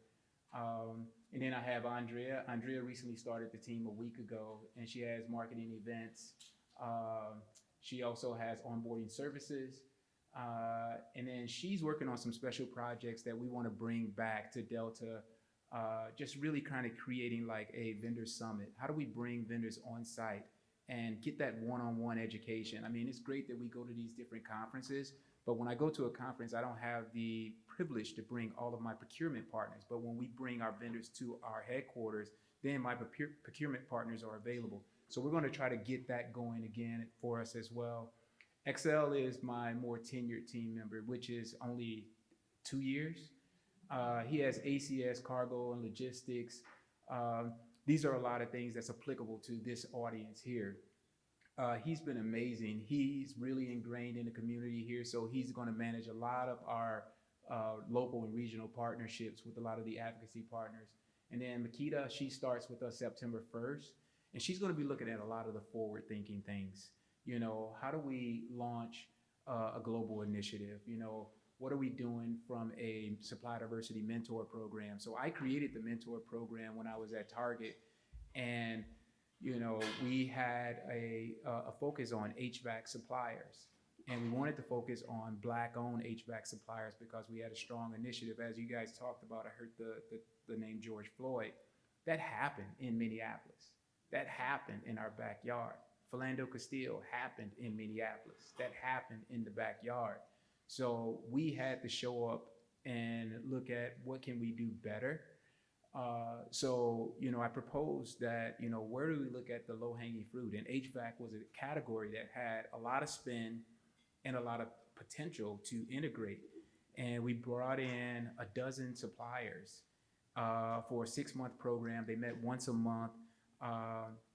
We had curriculum, we had speakers that came in. We actually brought in existing HVAC speakers. And I told them, I said, listen, I want you to tell them the good, the bad, and the ugly. Talk about net terms. Talk about working in a open store environment. I want you to give it all to them. And it was, they got it all. And from that, all 12 were placed with contracts afterward. And I want to bring that same thing here because there is a level of vetting that happens during those mentor programs and people get to see them. But the best part about that is when you run a program like that, leaderships want to know, so what happened with that program? And it's the carrot or the stick to say, you know what, nothing happened. I didn't get one RFP out of all these people that would spend 6 months with us, or, hey, we got a great story to tell. So I want to bring that back, and Makita is going to help us run that. So this here is just as a marketing side. So, but this is what we do. So people say, so how do you operate? What do you do? So we identify. We sit down with our business and our procurement office. So think about supply diversity. We are masters at negotiation. We have to win through others. I have a spin goal that I don't have decision-making power to. So I have to be a master at relationship building and negotiations. So we sit down with the business and we try to understand their criteria, understand their spend and what they're looking for. Then we sit down with the procurement office because this is going to be the person that says, okay, the business says they need this widget. I'm going to go out and find all of the vendors who provide that widget, and I'm going to do an event for that. So we work with both parties, and we need to make sure that we understand that criteria and what are the deal breakers? What do you have to bring to the table, and what, if you don't have that, does that eliminate you? So I want to make sure if I put anybody in front of them that they're going to be successful. I can't afford to lose. I can't afford to lose. My name is on it because if I do, the next time I come, they're gonna be like, the last time you did that, that person didn't work out. You can't afford to lose because if it sucks to say this, but you represent everybody else in this room, your performance. Because if you fail, they're gonna put that same perception on everybody else that follows you. So we're all in this together. So before I put you in front of a vendor, I'm prepping you. We're talking about it. We're making sure he needs it on Friday, you get it to him on Wednesday. You know, here are the things you need to look at. Let me look at your data. Are you leading with your metrics? Because I don't lead with supply diversity. I don't, because to be honest, people don't, hey, it's the P&L that they're worried about. They're not worried about if they're woman, Black, LGBTQ, you know, how is this going to impact my bottom line? So I lead with your resume. So we identified, making sure that we're talking to our partners. We're going to trade shows. We're looking for you. When we support, like I said, we mentor you. We help. We give you feedback. We making sure that we are aligned with what's happening here. I don't want to tell you anything different than what they're telling us. But one of the things that we do in this industry that's very unique and is very different in any other place in corporate America, if I can't work with you, I pick up the phone and find somebody else who can. So with Target, I recommended a company that went to Walmart. That's like the Crips and the Bloods, you know, like, you know, I couldn't get her in. She had a wine And I couldn't get her in, and I saw her at WeBank, and she said, "Any luck?" And I was like, "I just can't get this buyer to budge." I said, "Is there anything else I can do for you?" And she said, "Well, it'd be kind of awkward. I don't know." I was like, "What?" She was just like, "Well, I've been looking for the supply diversity director for Walmart, and I see Michael in my peripheral vision. I go get him. They start talking. They start working together 8 months later. That doesn't hurt me. That helps me because now I go back to my buyer, and I'm like, okay, she has a major retailer that's larger than us. She's expanding her brand, her capital. We're going to miss this train." And then we start working with her 12 months later. So this happens very often. You know, we send out emails and say, "Hey, do you know anybody that does X, Y, and Z?" So that's what we do as well. So if it's something that doesn't fit with me, and I think that this company has the resume and it's reputable, then I am completely okay with making an introduction or referral to another company. And then finally, we measure. We measure. We want to measure success. We want to track that. We want to report that.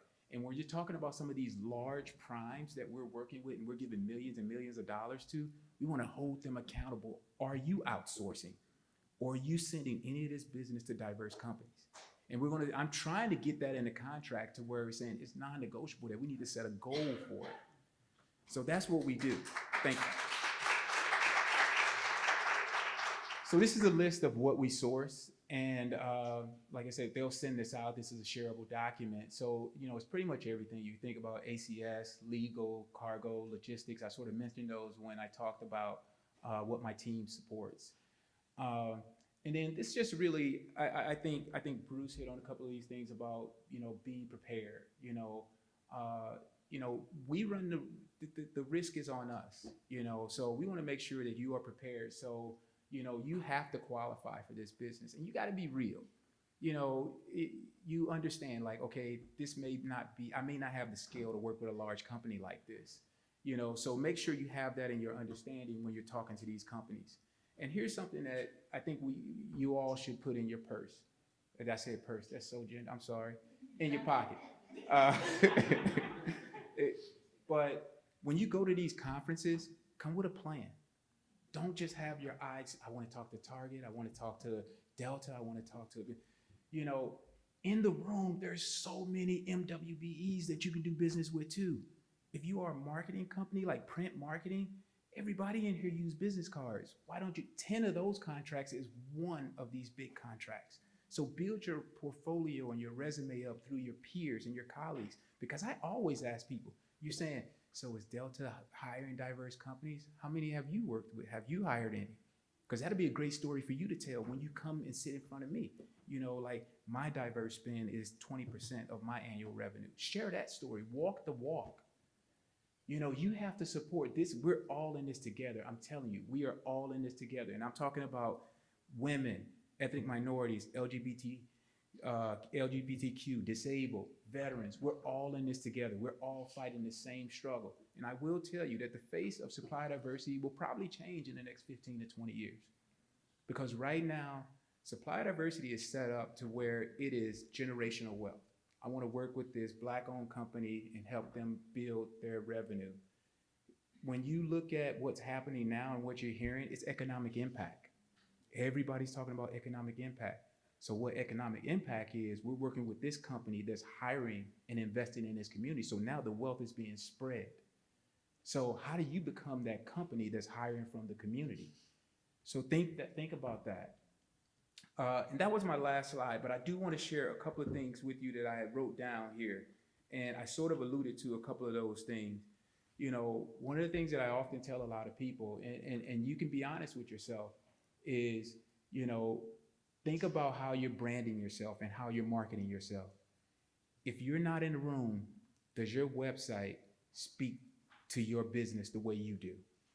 Think about your websites, because that's how we communicate now. You give me anything right now. You give me a restaurant, I'm gonna look it up.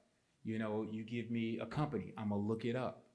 That's how we research. So update your websites. If there's any accomplishments, there are any certifications, update your websites. Don't just leave it abandoned, because if I had an RFP that came through, you know, in 2020, and then it renewed in 2022, and you haven't updated your website, the same reason you got eliminated then, you'll get eliminated again. And it's the same thing with the registration portals. I know it feels like a black hole. I do. It's not. It's the first place we check. When I get an RFP, my registration is the first place I check because I know these are people that I spoke with, okay? It feels like a black hole, but it's not. Update that. Treat it the same way you do your job resume. When you get a new job, you update it. When you acquire a new relationship with a new client, you update it. Your revenue goes up. Your client base just went up. There's other things that may be happening. Make sure you're updating that information. You know, the other thing, and I'm going to make this real quick, know your competition. You're in Atlanta. You should know who's beating you out in these RFPs. Know your competition. Google your company without putting your name in it and see what comes up. Okay? Google your company and see what comes up. And then take that. I believe in copyright. You got the right to copy. You know, if they got something, you like, if you look at their description and you just like, wow, they called out a lot of really cool things that I'm not calling out in my description. You know, so you know, you have to, the digital world is this is how people operate, and we have to catch up. So I just want to say that I am so happy to be in Atlanta. This is a proud city, man. This is a very proud city, and that's the same thing that happens in a diverse community. Higher than 70% of women will retry a product if they know it's made and manufactured by another diverse person, because we support one another. The bartender, I said, is that you have Coke or Pepsi? He's like, man, this Atlanta, man, we got Coke, you know? You know? So, you know, that's what we have to do. We have to support one another and support. I am so proud to be in the city, and I'm proud to be a part of this city, and you will see more of us. And not that you haven't. Delta is very strong in this city, but I want to show up in this community where we know one another by first name, and we want to make some changes together. So thank you.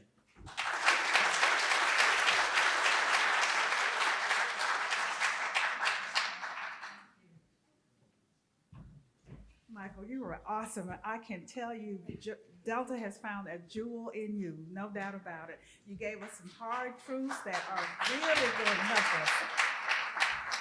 And we also don't believe, my boss says, he said a lot of people plagiarize the airport. I still don't use that term. We're a model, but we're going to plagiarize Michael's term, copyright. I love that. We all have the right to copy. All right, now to bring us on home this evening, we are excited to introduce Shelly Armato. She is the founder and CEO of the state-of-the-art software company, My Smart Plans. It was created in 2007 to eliminate chaos in construction, thus providing transparency and efficiency in construction projects. She started her business in a 700 square foot garage with $15,000 and a dream to help all stakeholders create organized projects. Please help me welcome Shelly Armato.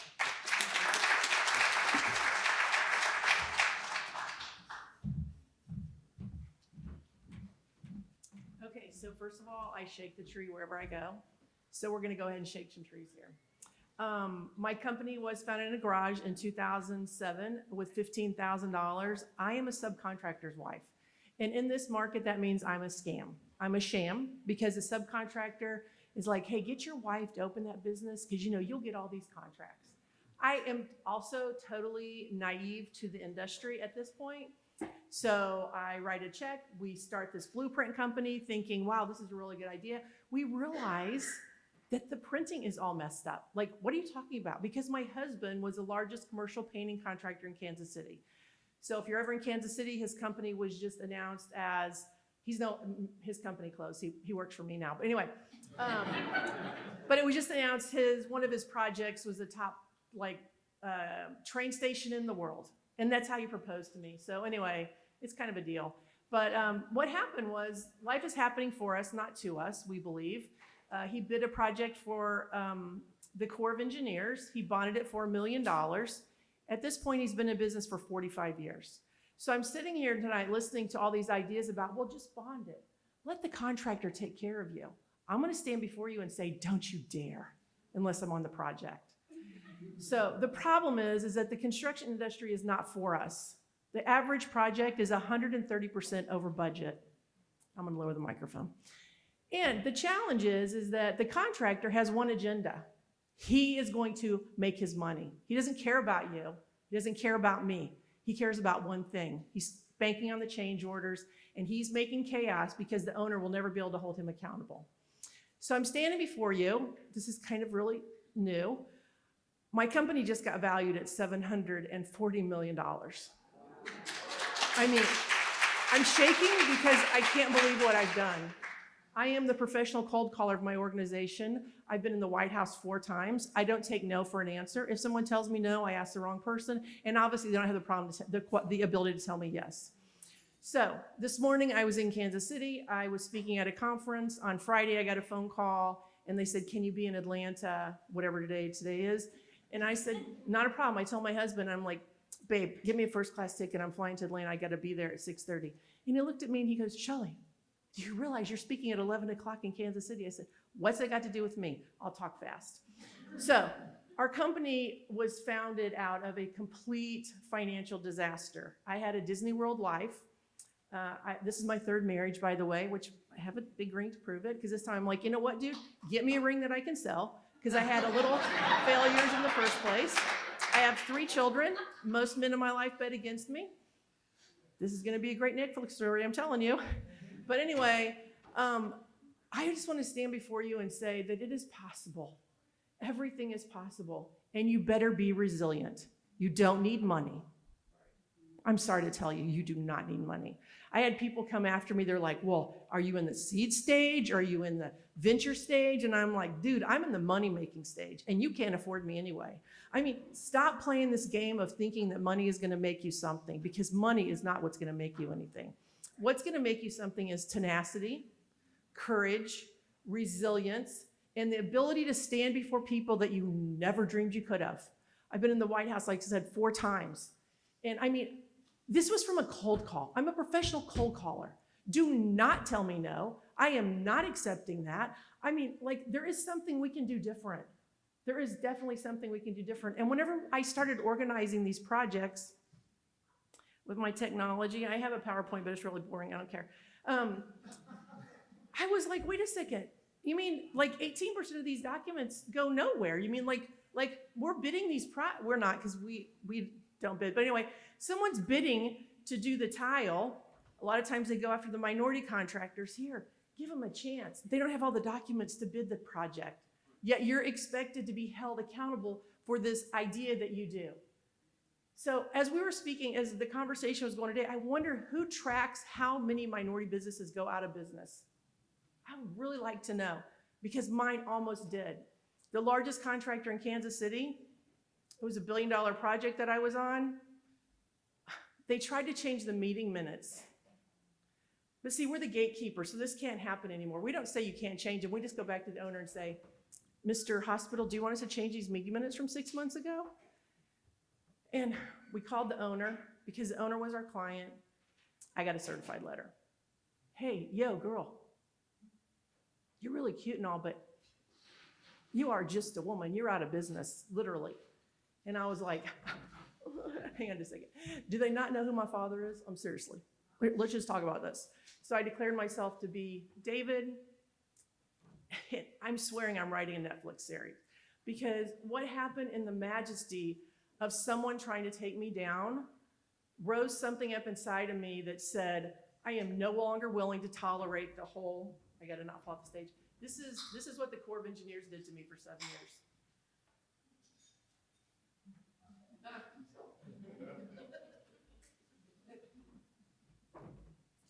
We got doctor checks and RMS.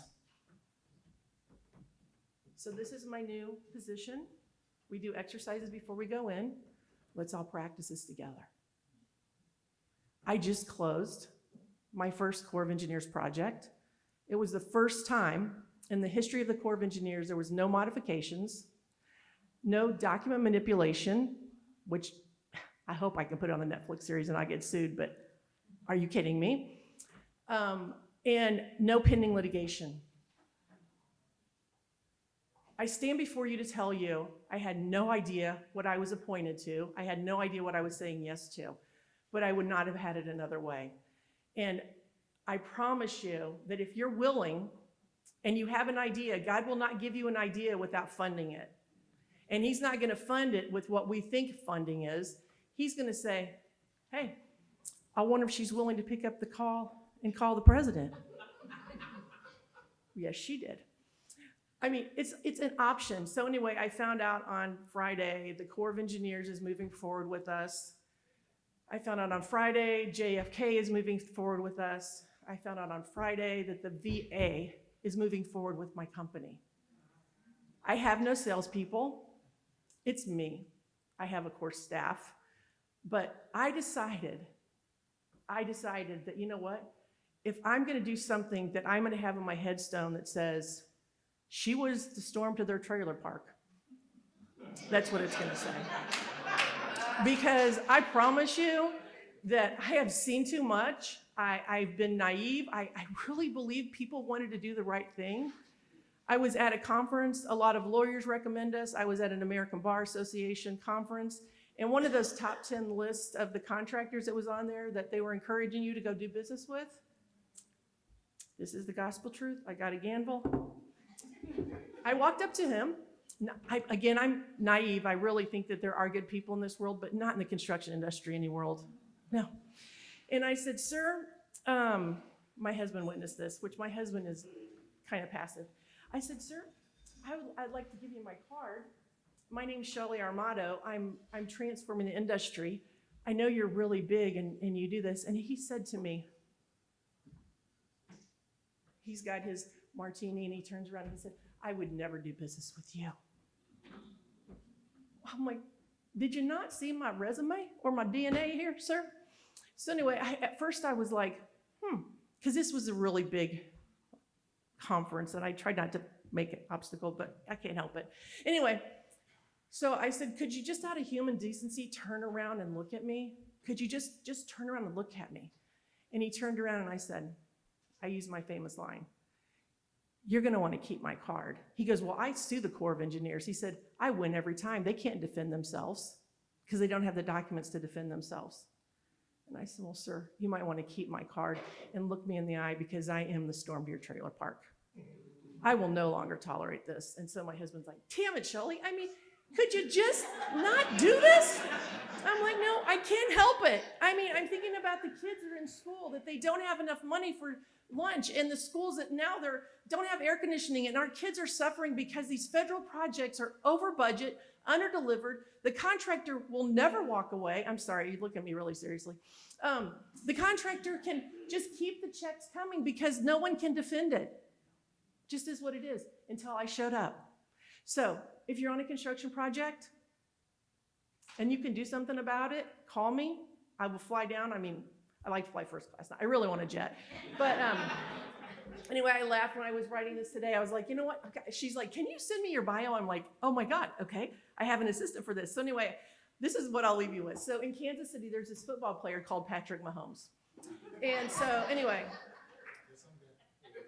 when Patrick walks on the field and he's only got 13 seconds left to play, all the other teams like, it's Patrick Mahomes. When a contractor walks on a project and the owner says, we're using my smart plans, the contractor says, you mean Shelley Armato? Yes. And she can do it in 13 seconds. So I just want to encourage you, step up, step out, step through, keep stepping, getting the first class is fun. But it's just the idea that when you've had enough and you find out that life is happening for you, not to you, we will change the world. And I'm going to stand before and say, come help me. Thank you.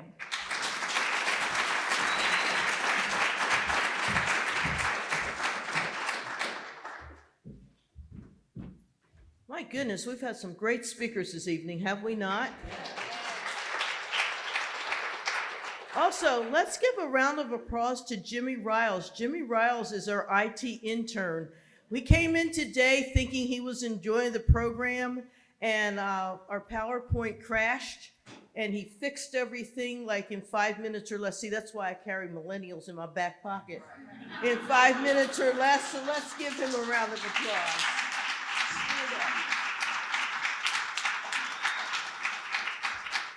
Oh, and for those of you that are in the military, he's Navy. So now we've had Navy, Army, and Air Force in here. Where is the Marine? I would like all of the board members to stand up and come forward. And as you're doing that, I'm going to introduce Judge Stroud. Judge Stroud graduated from the University of Georgia and Georgia State University College of Law. Currently, she serves as a DeKalb County, Georgia magistrate and a chief judge for the city of Decatur, Georgia Municipal Court, which is a traffic court. As a magistrate, Judge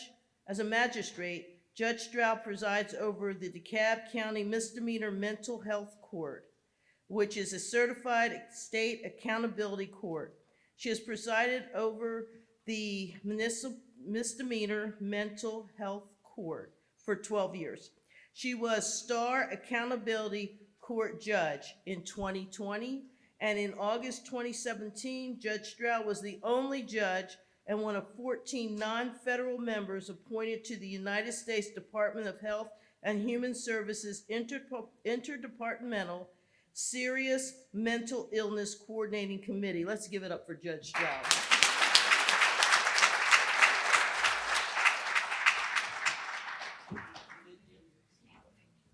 I promise I'm not giving a speech. All right, so everybody's here. All right.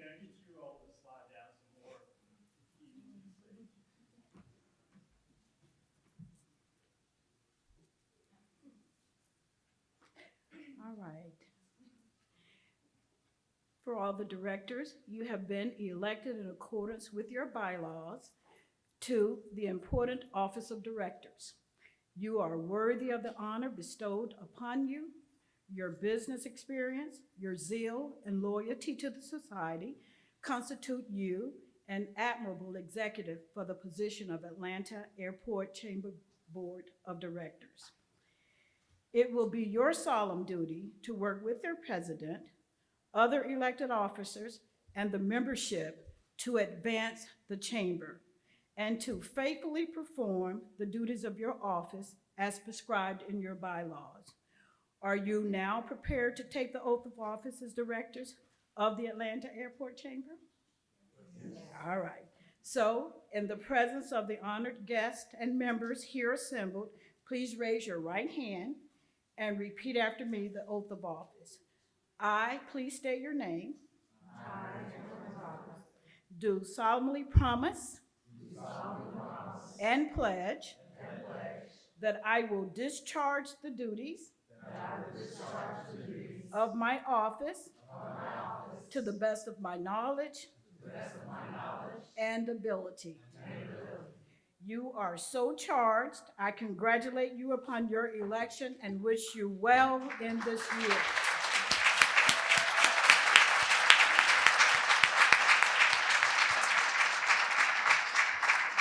Thank you. There's a gavel here. I just thought I'd use it.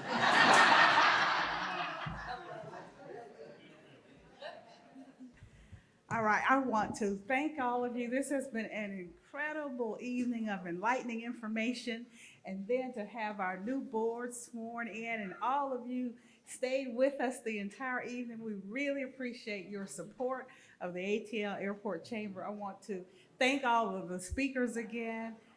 Shelley, you are amazing. Tenacity to the 10th power for sure. I want to make sure you know that our annual meeting is going to be October 14th at the High Museum. It is going to be a fantastic event from 6 to 8:30 p.m. And the theme is transportation and its effect on the economy. I talked earlier about the major goals for my term, so I just want to quickly mention board engagement. We talked about how fantastic our new board is, and they're going to be doing some things that this community has never seen before. We also are really, really excited about developing a Women in Business initiative. So all of you female business owners, be ready, because we have something that's gonna knock your socks off. And then thirdly, we are going to develop a chamber ambassador program. So some of you are already really supportive of the chamber. We want to officially organize that ambassador program. So please stay tuned for more information on that. And thank you all for doing a fantastic job this evening. Thank you again, Carmelita. And I'm taking a point of special privilege to let you know that the judge I didn't even know this. I didn't know that Carmelita had invited her to swear us in. She is my college classmate from the University of Georgia and my Delta Sigma Theta sorority, soror. So thank you, Judge Stroud, for being with us this evening. Have a wonderful evening, everyone. Thank you again.